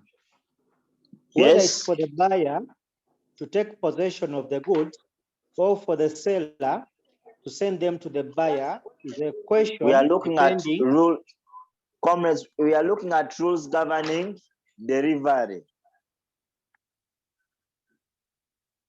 Okay. Let's go. Subsection 1, okay, section 36, subsection 1. Whether it is for the buyer to take possession of the goods or for the seller to send them to the buyer is a question depending in each case on the contract, express or implied, between the parties. So what does that mean? Remember, in the duties of a seller, we have delivery. But in the duties of a buyer, the buyer has a duty to name place of delivery. So where in our contract, I expressly stated that you deliver here, if it is expressly, then impliedly, if when Master buys, she sends her boda guy, okay? This time she sends for a product and I see the boda guy. Impliedly from our conduct, that means if I give them, okay, expressly state place of delivery, or it is implied, okay? So council, go to 2. Where there is no contract, express or implied, as to place of delivery, the place of delivery is the seller's place of business if the seller has one, and if not, the seller's residence. Now, we have what we call, this girl is sell online. Her bedroom is her store, okay? They post on WhatsApp, please buy my bracelets, what and what, okay? So, where she has no place of delivery in our contract, okay, we don't name place of delivery. If she has a store,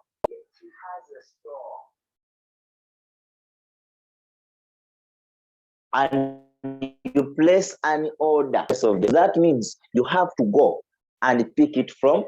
If you don't go, we don't care, I have delivered.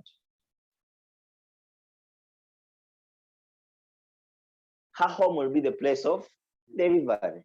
That's why these guys who sell online, they tell you, we do delivery, but on a fee. They don't have an obligation to deliver to your destination. No. Okay. Me have ordered from from out of people online. Eh? The 5 of delivery, and they always have terms. Delivery is only around Kampala, because that's what they can afford. Council, let's go to subsection 3. Where the contract is for the sale of specific goods, which to the knowledge of the parties when the contract is made are in some other place, then that place shall be the place of delivery.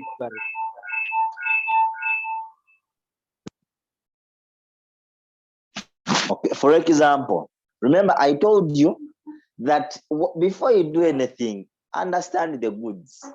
So now here they are saying, if it is sale of specific goods, so the presumption is you still understand what is a specific good. Okay? I know I'm buying Brenda's car, but she tells me the car is at Namamve. Okay? We know the place where the car is. So once I agree and I buy the car, we enter into a contract, knowing that it is in another place. Okay? Knowing that it is in another place. The rule says that that place where the car is will be the place of delivery. Okay? Will be the place of delivery. There, that will be the delivery place, because we both know, okay, where the car is. So gendo jinone nama. Hey, wobo jaga. Okay. Council, let's go to 4. Where under the contract of sale, the seller is bound to send the goods to the buyer, but no time for sending them is fixed. The seller is bound to send them within a reasonable time. Okay. So remember, it's like on the other side, we have a duty to name time. Okay. Where you don't specify time, use the reasonable man's test. Omuntu akugambye njagala bimuli, engoye za black and red. Omuntu ategeera black and red eba season. Valentine. Okay. Kat okimanyi Valentine is in Feb. So that means a reasonable person should make delivery at what? At what time? Okay. We get it. Okay. So where time is not specified, I have to deliver within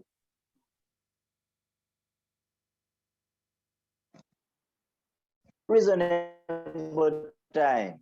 Okay. Across the parties, but there is a certain case. These guys were delivering coffee, husks. So the company had a branch in Mukono and in Tinda. So the company named the place of delivery. Happened, this guy delivered coffee, but time reached the Banakoa. So this guy parked at the Mukono branch. Now parking again, okay, kumachange motoka nkazi. Ngababibi. So he said they delivered. They asked them where. What time did you reach? They told them, was that reasonable time? Okay. Was that reasonable time? Okay. You know, Vincent does delivery. Okay. Brenda has ordered for something. Okay. Maybe she ordered for chicken biryani rice. Okay. Instead of delivering in the reasonable evening hours, you come at midnight. Okay. You come at midnight. Which type of delivery is that? You want to deliver yourself. Okay. Reasonable time. Okay. Cancel. Let's go to 5.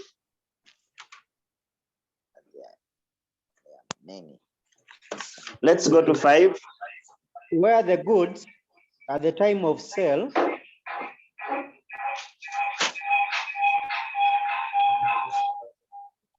Council, there is an echo, I think, from your side, but can I proceed? Yes, Council can proceed.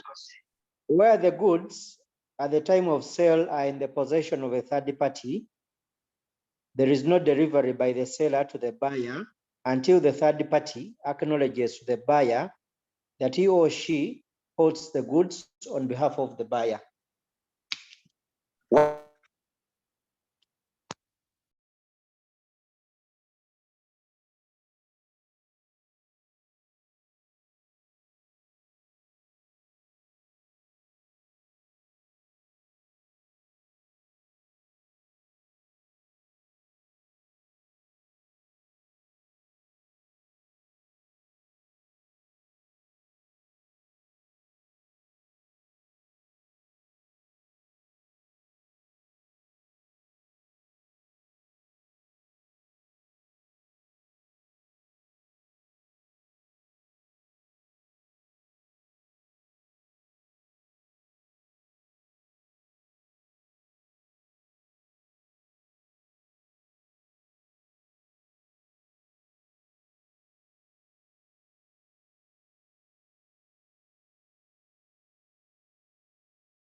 Okay, so what I was explaining, rule 5.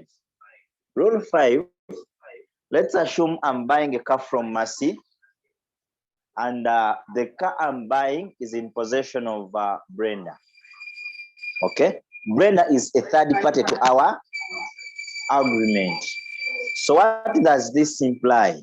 Okay, if I enter into a contract with Mercy and she tells me, "Naye motoka eyo nagiwaddeko Brenda yagenze wa boyfriend we. Okay, until I talk to Brenda and she says yes, emmotoka ya Mase nze nkola ki, nze njirina. Ne mugamba naye Mase emmotoka eyo ngikoze ki, ngiguze. So that means when Brenda comes back, the car shouldn't go to Mase, it should come to. But before Brenda acknowledges that she's holding that car in trust of Mase, Mase has not delivered to me the car. Okay? But once she says, it's okay, nchitegedde Mase yangambye emmotoka wagikoze ki, she has acknowledged. So that means Mase has delivered. So if the car gets spoiled, I should bear the risk. Because she told me, emmotoka Brenda yakola ki, she has delivered. Okay? Council, take me to section 40, chap, subsection 1. Okay. Section 40, subsection 1. Council, take me to section 40. Yes. Where, under contract of sale, the seller is authorized or required to send the goods to the buyer, delivery of the goods to a carrier, whether named by the buyer or not, for the purpose of transmission to the buyer, is prima facie taken to be a delivery of the goods to the buyer. Okay. Once I know the carrier, you see, me have ever worked in Shauri Yako. Those guys, people buy some materials to use when we are sending them to Fort Potro, Lira, Kavra Maido. So what they do, they always say, Biwo waba somewhere number yan. Once I put to the carrier you've told me, I'm done. That's delivery to the carrier. So you people who have border guys, once I give to the border guy, I've delivered. Toina chongamba.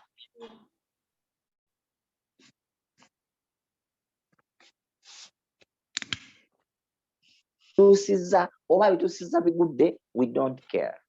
Usually, they say we could bus. Okay, whatever happens during the way, I'm not concerned. Because you've named the carrier. Okay, so that is delivery. So what have we done? We've looked at performance. So once we enter into a contract is performed into the seller performs by delivery. The buyer performs by acceptance of goods and payment of purchase price. So tukubye ebintu bibiri. So other components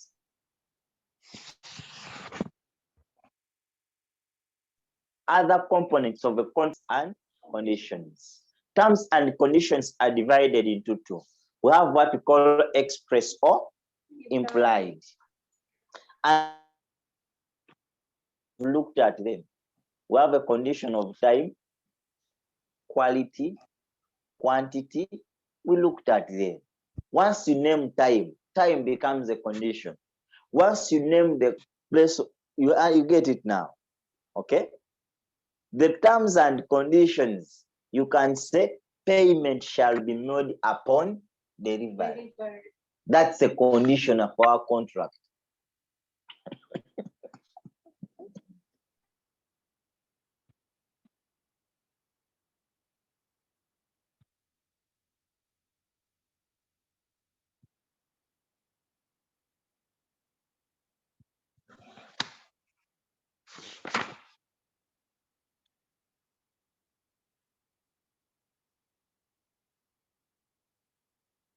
Have terms and conditions and then warrant. Okay, what you should, the difference between this goes terms and conditions, it's one. Okay, then warrants are also independent. So the distinction is terms and conditions go to the root of the contract. They determine the validity of the contract. If I specify time, time is a condition in a contract. Once you deliver in wrong time, to our clients when they deal with the time, okay? Time is off, so time is a condition. Once you breach the term of time in a contract, it is a ground for termination. I end the contract. I've told you to deliver in Jan 30th, so that I enter February with my roses and teddy bears. You've delivered them in March. So are you going to create another Valentine's Day for me? I've told you to deliver books in Jan. Why? Feb is school time. What do you expect? Okay, I have a school. I've told you to deliver beans before Feb. Why? Students are going to come back. When are they going to eat those beans? That's why I told you, in January, so that when students come back, so students are back, you've not yet delivered. Barienze. You see that time is a condition. So if we have, that's those things, we looked at them already. So if we have a condition of time, my dear, don't joke with it.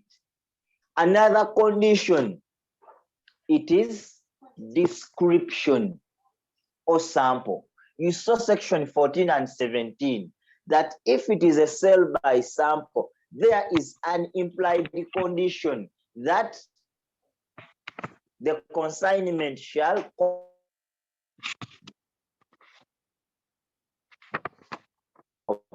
okay. I know my Hajat is dark skinned. Okay, she will look perfectly smart in army green. Okay,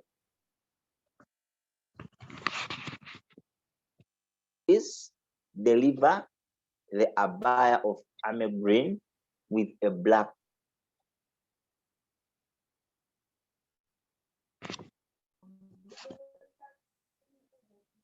Why? I've given you the description because I have reasons why. Now you deliver a yellow yellow plus a red veil. So you want her to be the generally. Okay, you want her to become a Uganda flag, black, yellow, and red. Okay.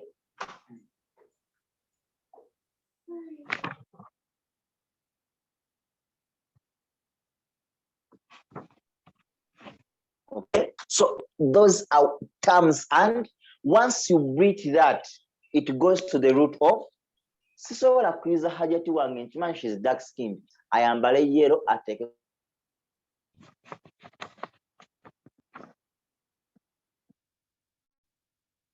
red afanane. Okay, you want her to look like the crested crane? No. Okay, so automatically nja kugamba bikole ki bizeeyo. Okay, you see that? Okay, because it is a condition. Okay, so for if you want to understand whether it is a condition, it should be going to the root of that. If you don't perform like this, it breaches the contract. It's the ground of breach. But a warrant is something minor that does not give you the right to rescind the contract. Okay, it's the duty, yes, counsel, it's the duty of the buyer to specify place of delivery. Warrant to go to the root of a contract. Okay, for example, if I deliver partial goods, okay,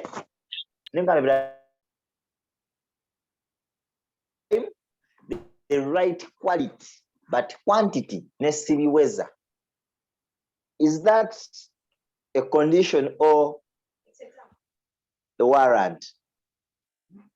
Okay, you've told me you need 10 tonnes, okay, on this date. So on that date, I deliver 8 tonnes.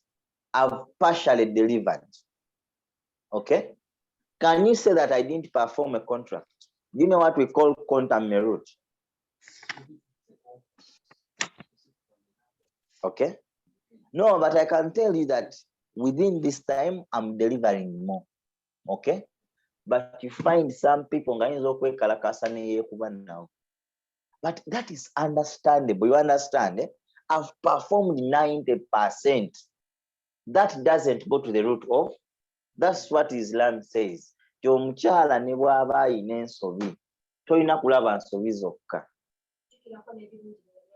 as that. Regardless, I've not performed to expectation, but I have performed within time and I've delivered the right. So that is just a warrant. Okay? Then packaging. But what our government packing am uvera kwa black. When it's a red, chinga kasa ibate be food day. Okay? Ibate be food day. So it is just a warrant. It doesn't go to the root of the contract. You told me to deliver this. Okay? Warrant, you don't end the contract. But a condition. He has given you the okay. right. So that warrant. Okay. Okay. You want to buy chapatis, but we have paper bags, but they are done. When kutera mukavera, will you die? What of chapati joyagala?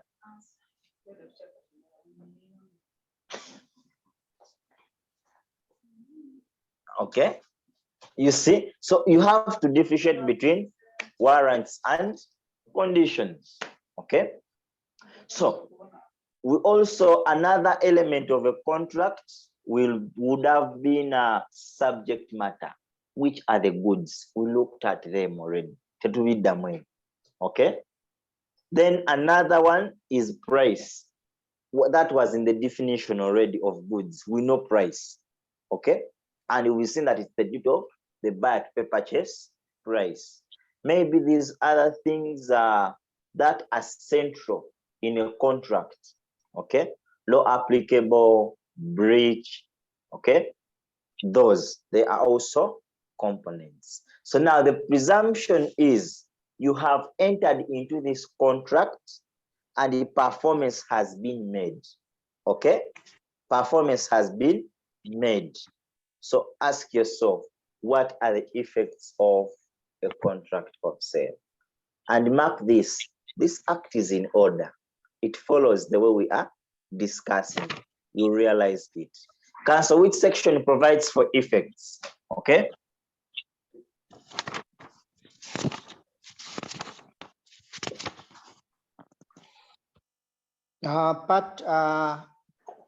Section 22.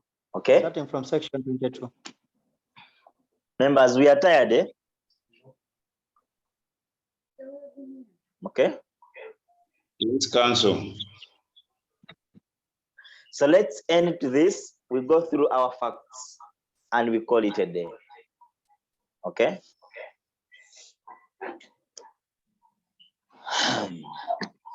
Okay. So let's go to effects. Council, we basically have 3 effects. Okay. The first one is known as passing of property. The second one is passing of risk. The third one is passing of title.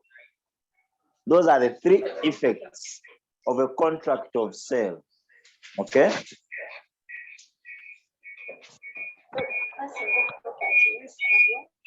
Title.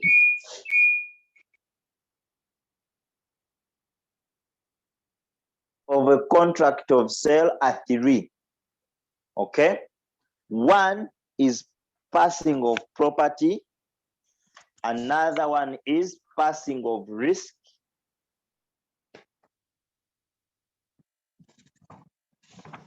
Okay. And another.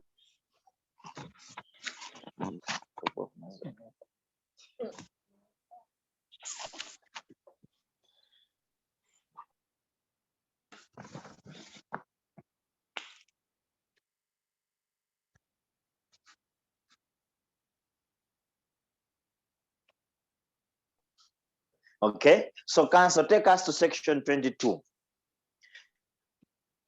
Now, Okay, for you to section understand these effects, it also depends on the type of goods you bought. Mark that. Okay.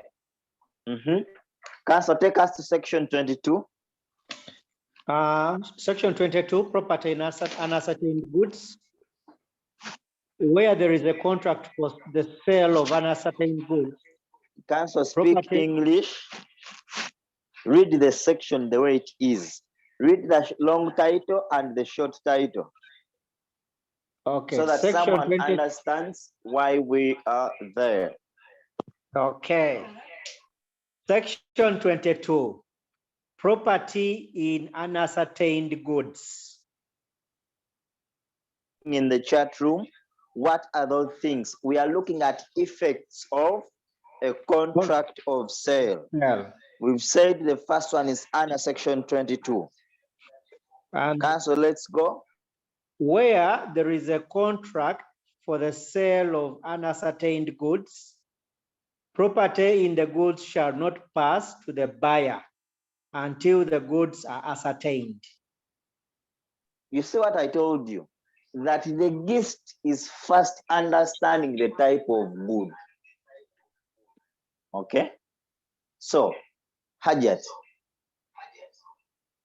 do we appreciate the type of goods? Yes. And you've seen the effects. Well, we saw it says property in unascertained. Remember, unascertained goods, these are goods that you have not identified. So that means, okay, and, okay, yes, unascertained. Tonnabitegeera, kati oba otwala kikyotegeera. So the law is, okay, property does not pass. Toba na bannannyini ku kintu ekyo. Okay. So then 23 deals with some other type of, so depends the type of good. This one is undivided shares. When does property pass? Once they are ascertained, Kastobida Banobisimba, property passes. Okay. A good example, let's assume these marriages we see in church, they emanated from the ancient days. Okay. So what happens? You don't know this lady. She's unascertained good.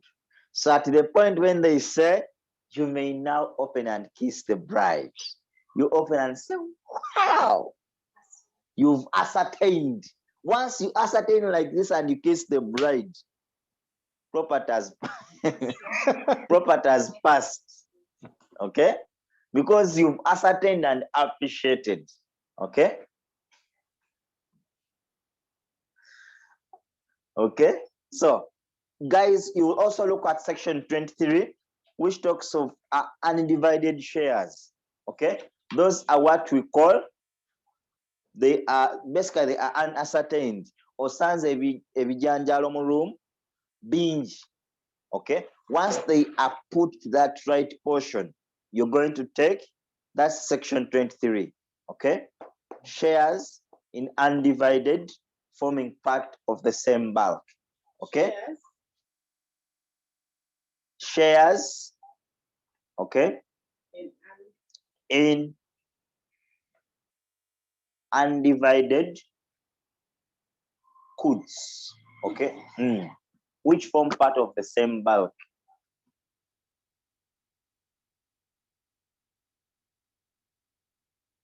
Then you read section 26 in your free time, rules governing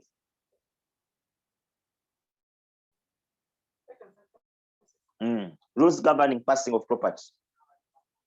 Okay, you read it.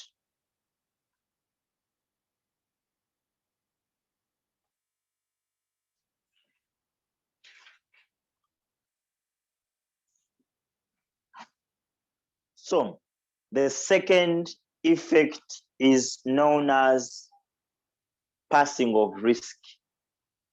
Passing of risk. You look at section 27. The general rule is risk prima facie passes with property unless otherwise. You look at section 26, 27, to that effect, because people are tired. It says what? Okay. Passing of risk. Passing of risk is our second effect. It's under section 27. I said that one, you also read the case of Honorable Mabel. Actually, the entire workshop, we someo case ojitegero jimaleyo osirike. Okay? Don't note it, Ojirina. I can't write everything. Okay? Then the last effect is known as title. Section 29. Title. Title is that legal ownership. Okay? If I obtained wrong title, I don't pass on good title. Okay? The Baganda say chibete chikolachi echala. So if I don't have good title, I don't pass on good title. Bwogula kumubbi na oba ofuse muki? Ah. Okay. But council. Excuse me, council. Yes. I don't pretty much remember, but there is a time when we were studying contract law that we reached a time and were told that to some extent a thief can actually pass good title.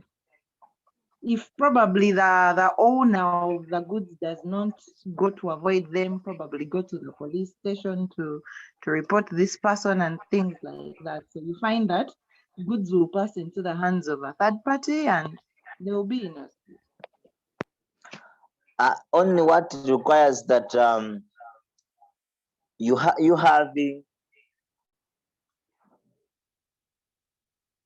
having a defense that you are a bona fide purchaser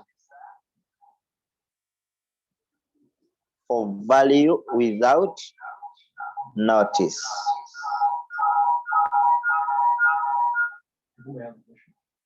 Yes, Council Ambrose, your hand is up.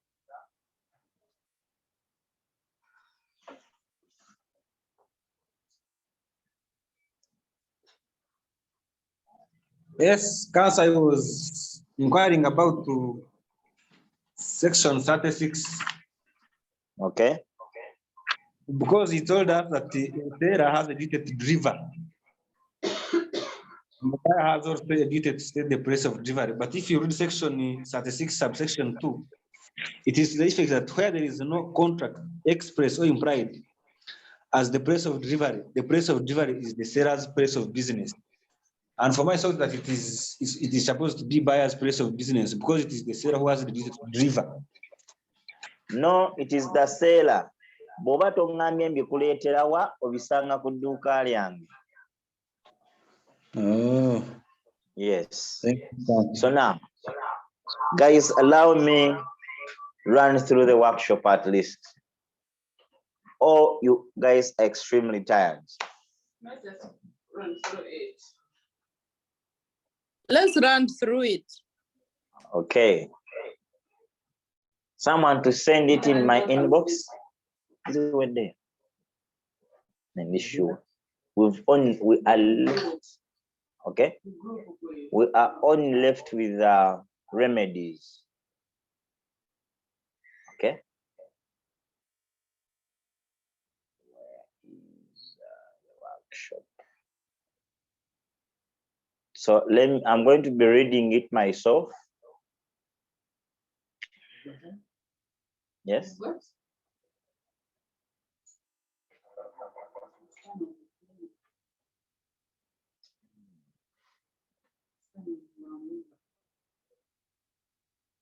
Okay. So, as I've told you always, when you are reading the facts of the workshop, this is a corporate and commercial transaction. Okay.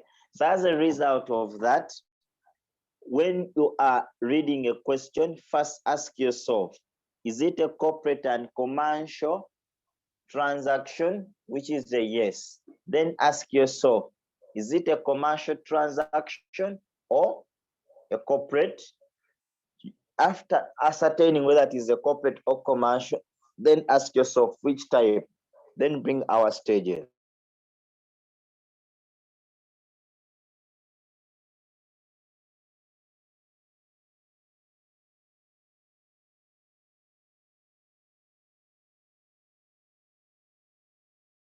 Okay.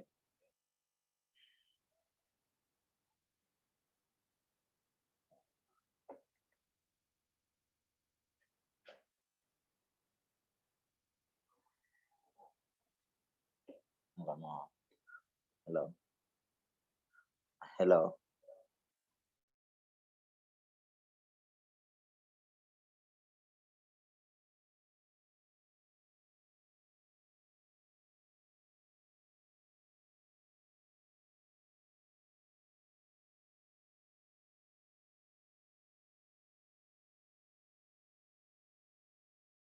Okay, so let's get to our workshop. It says that the facts are the National Social Security Fund Limited. That is the first thing. Okay. Why do you think they gave you that entity?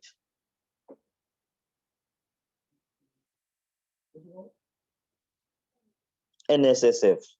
It's a body corporate with capacity to contract. Okay. Then it says contracted Serada Brothers Limited to construct the future towers located at Kololo, Kampala.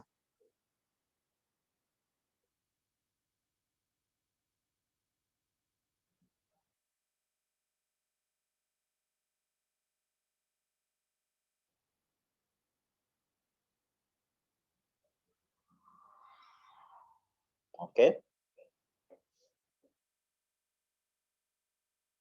Why? Both the entities we have, they have capacity to contract. Okay. We are dealing with contracts here, council. Okay. So,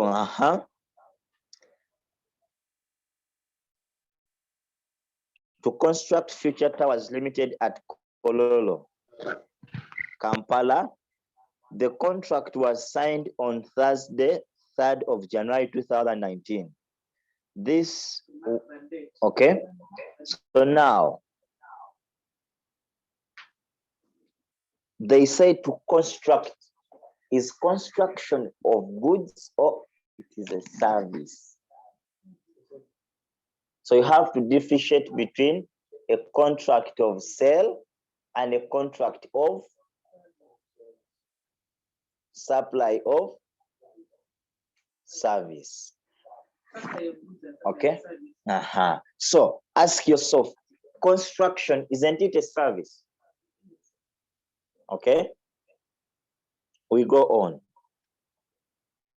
This was a turnkey contract and the building would be handed over to NSSF on the 10th February 2023. Underline, to be handed over to NSSF, by which time? Why do you think you have that? Time. It is a condition to the contract. So now we start thinking, this contract is at what stage? They contracted. What does that mean? You're not going to draft a contract. That means they are already into, so it is at the stage of performance. So ask yourself, when you start seeing those, ask yourself, was performance done? Okay? Tugende mass. The future towers will be a 47-story office complex in Kololo, Kampala, Uganda. The first 5 floors are to contain elaborate artwork on the walls and designs depicting the journey of social security in Uganda from pre-colonial times to date. What is that? These guys are describing what they want. It is a description. They want a service, but have given you the description. So what does that mean? The service you render should match with, let's go, okay? The NSSF have identified Pearl Magic designers to handle the painting of the 5 floors and recommended the same to Serada Brothers Limited to seriously consider and work with. Okay? Mark that. Here we have 2 entities. So the contract of painting, it is also a service, not so, but with another entity. We go on. Serada Brothers Limited, after signing the contract with NSSF, embarked on the initial stage of the contract after completing the main skeletal structure of the tower. Serada Brothers Limited identified various subcontractors to handle the electrical finishing, structure works, among others. Okay? Those are subcontractors. Okay? We go on.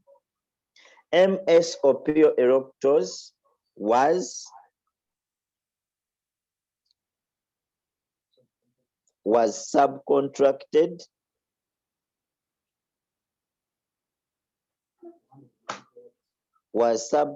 to handle the electrical works. The electrical fittings were acquired from CHIN Uganda Limited. The electrical fittings, they are what now? Goods. Which type of goods? They are ascertained and specific goods, because you're going to look at them and buy them. Okay.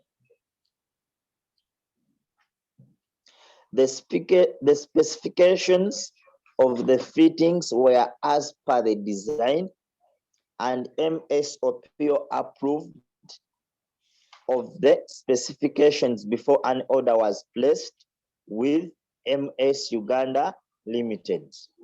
Okay.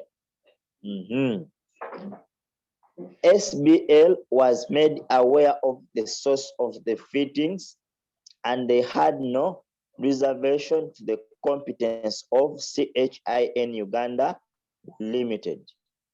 The marketing manager of CHIN Uganda Limited, Mr. Waiswa Karim, directed MS Opio Erectors to that website to see specifications and description of the fittings being ordered before the same could be supplied.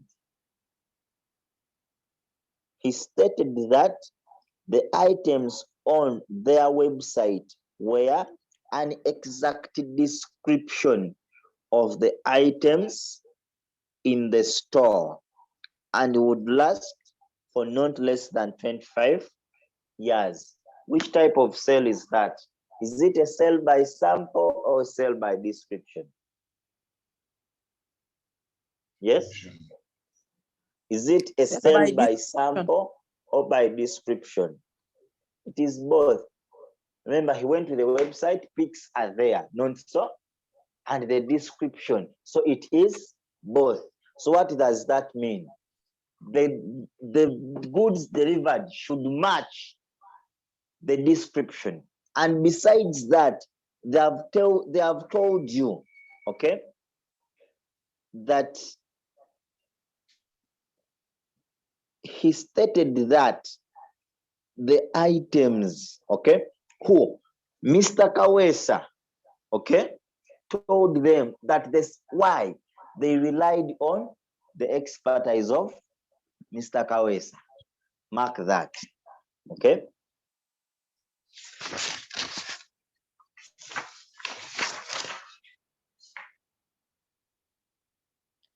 Before any minor replacements can be considered if fitted correctly.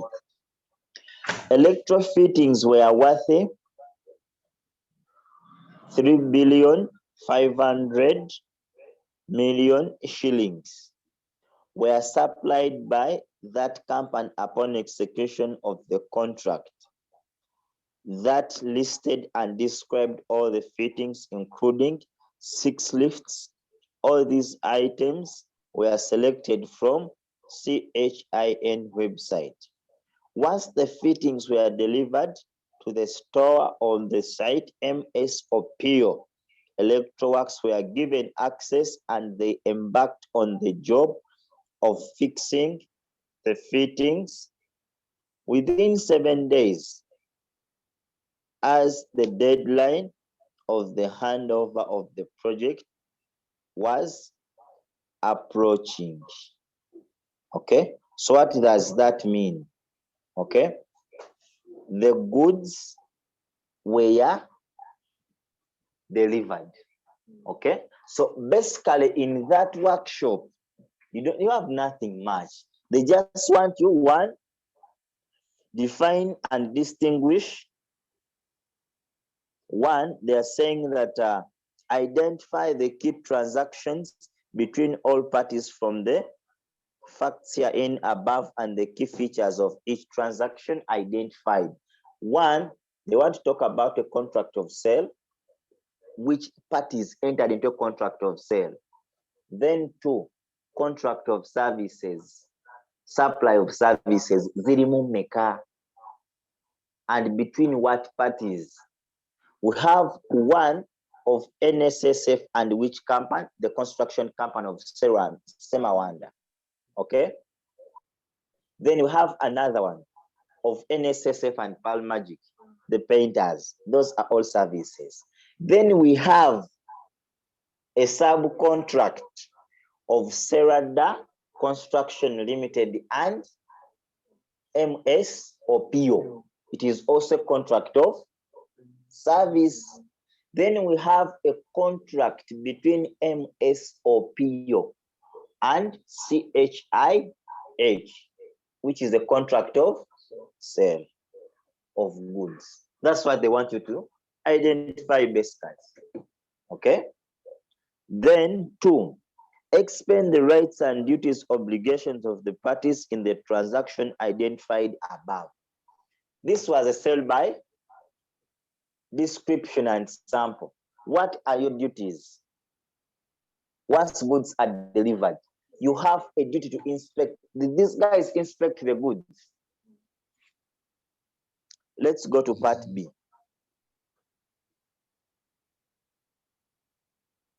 Okay. In addition to the facts in A, on the 23rd of June 2022, Pearl Magic Designers Limited signed a contract with Serada Brothers with Serada Brothers to handle the artistic works for the historical paintings and drawings of the first 5 floors. What does that mean? The contract was already entered in. So go ask yourself, is it performance or enforcement? Okay. Pearl Magic Designers Limited assured SBL that it had the drawings, it had authentic suppliers of paint that is specifically made for such artistic works. After the parties signed the contract, the MD of Pearl Magic Designers, Dr. Kenneth Opio, told the MD of SBL that the paints would be sourced from Prasima SAS in Italy.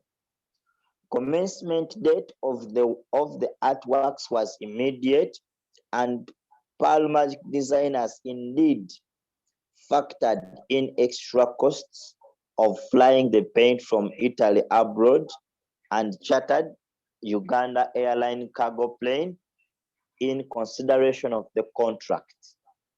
Okay. However, due to high demand for its world-leading paint, the Italian factory only makes paint on order with a lead time of 5 months before it can supply. The lead time, if followed, would mean that the artworks would not be done on time as per the contract. Remember, the contract had time. Dr. Kenneth immediately turned to another reliable supplier of paints called Tochisusa Paints Limited in Naruko Longo. Tochisusa Paints Limited is the largest producer of paints in East and Central Africa. Its paints have been used to paint famous buildings like State House of South Sudan, Parliament of Burundi, and various shopping malls in Uganda. Their large market share is attributed to their very affordable products. The MD of Tochisusa Paints even claimed that their paint was used to paint the artistic works of Rubaga Cathedral, and says he knows how Italians make their paints. He says he can deliver the best quality paint supplier as. Why? You see, we are relying on the expertise. Okay? PMD immediately executed a contract of supply of paints with Tochisusa Paints Limited. So ask yourself, what is the nature of the contract? Is it a contract of supply of services or goods? It is supply of goods. Which goods are? Paint. Okay. Since there was just enough paint in Tochisusa stores to meet the demands of the contract, PMD had to deposit 25% of the purchase price, worth that, to book the paint such that Tochisusa does not sell it to anyone else. The other terms of the contract were that 25 would be considered as payment for the final delivery of the paint. Paint worth that. You see, we have a condition here of payment and delivery. You see, you underline that part. Okay. Delivery of the paint of that was to be delivered once every month starting on that, and it would be paid in cash.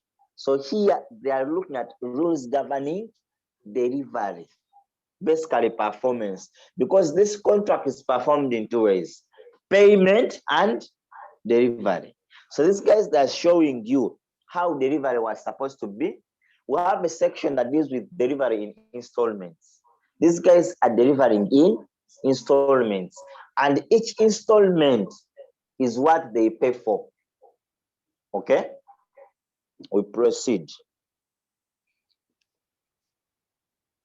Be paid in cash upon delivery in the PMD stores located on the site.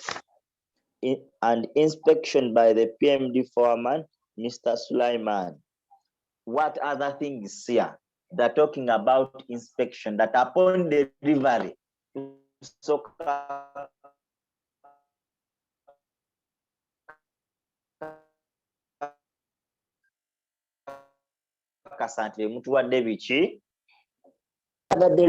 and that and that time was specified. Tochisusa made deliveries on the 1st of July, 1st of August, and 5th of September. Council, let David mute his mic. The September delivery.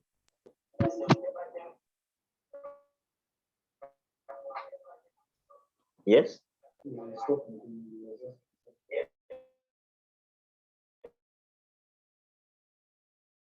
Yes, Council.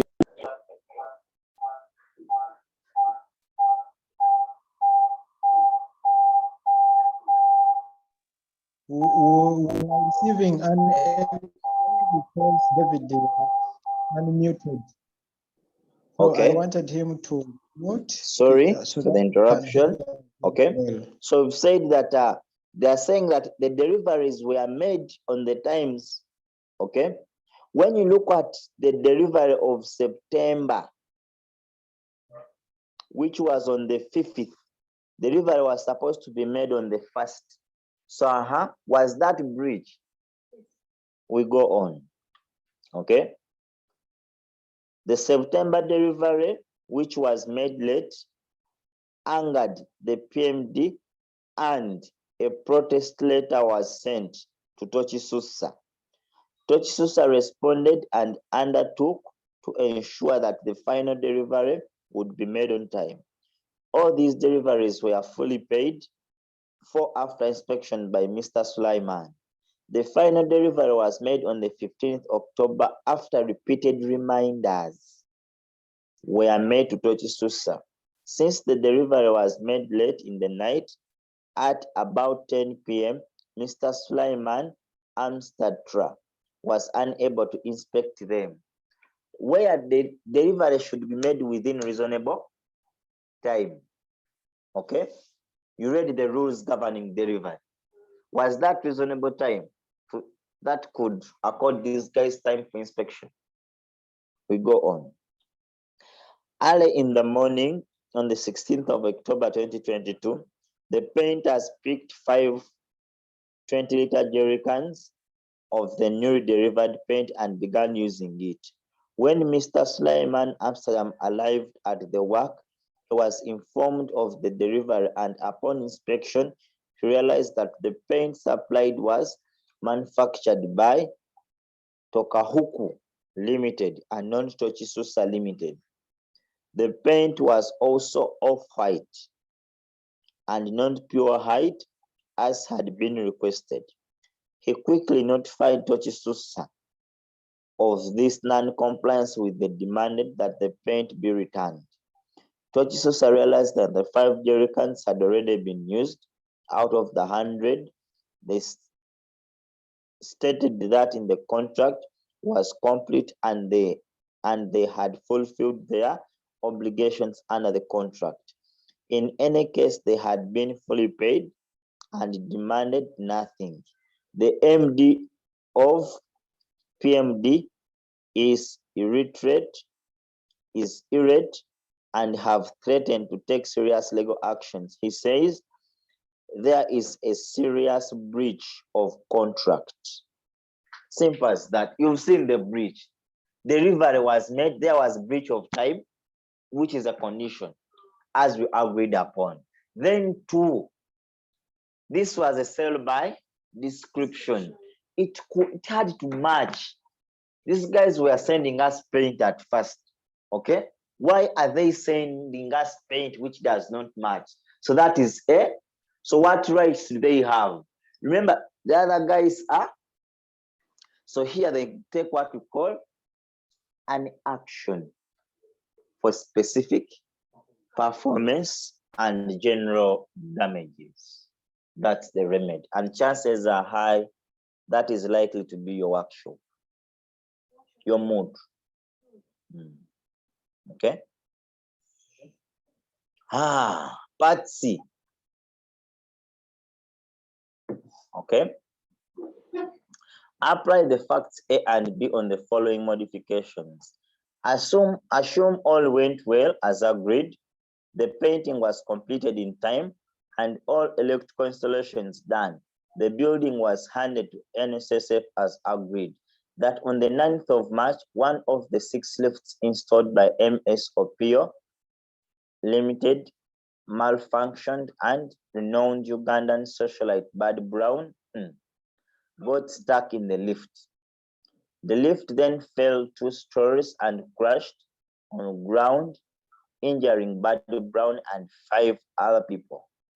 Bud Brown broke an arm and a leg and 5 other people. Bud Brown had threatened to sue NSSF. The NSSF MD, Mr. Mukombos, has summoned the legal department for immediate advice. What are the rights of NSSF, Serada Limited, or PIO, Electricals Limited? Remember, these contracts were made. The entire contract was made between NSSF and Serada Brothers. Serada Brothers contracted Opio Electros Limited, and then Opio Electros Limited contracted CH Chin Uganda Limited. So what does that imply? Okay, they're asking the rights of NSSF. NSSF has a right to sue Serada Brothers. Okay, why? Serada had to deliver something fit for purpose. Then Serada has a right to sue Opio Electricals. Okay, why? Opio Electricals had to deliver something which is fit for purpose. Then Opio Electricals had to sue Chin Uganda Limited. So everyone can sue the other. Paka, that is it. Okay? So the remedy is available. You can't talk of non-performance. You have repair. That property has been damaged. Okay? You have repair and what? Damages. Because people are going to claim that they want payment from NSSF. Then lastly, using the facts in C with modifications. Assume in 2019, the old lift had malfunctioned due to voltage fluctuations caused by umeme power supply, which can only be controlled by installation of efficient, reliable voltage controls. Repairs and machines of the new lift had been, and repairs and maintenance of the new lift had been outsourced to Powerlift Limited, which recently imported the modern voltage control from Vietnam. Powerlift Limited just completed routine maintenance and installed voltage controls 2 days prior to the incident and had not been fully paid by NSSF. So they only imported what they could afford since NSSF demanded that the power voltage be immediately replaced. Okay? Which type of transaction is this? It's a service. That's what they wanted. And you discuss its implications. So basically that is workshop 1. It is a little bit complicated because we've had the session a little bit late. However, we are open for consultations. Please consult. Don't fear. In law, everyone is a student. Okay? So, comrades, I know we are extremely late, but allow me end this session. The questions are welcomed on the platform. Allow me wish you a happy and prosperous second term. It's full of joy and happiness. May the good Lord bless you abundantly. Thanks for being patient with today's session. And also, please mark this. We are resuming our physical classes very soon. Okay. And by end of this week, we shall have come up with a comprehensive way of dealing with everything when we are to handle category A, when we are to handle category B, because this is going to be a mixture of everything that we're supposed to handle. Okay. But what I'm anticipating, every Tuesday, we might be doing accounting and taxation. Then every Thursday, we shall be doing either management, legal writing, professional conduct, which we already covered, but we shall repeat, inshallah. We are yet to confirm. We are going to discuss with Council Jeff on how we can deal with accounting and taxation. But please, comrades, let's attend. Okay, let's attend and let's keep time. Let me wish you the best, and the good Lord bless you abundantly. Okay. Excuse me, Council.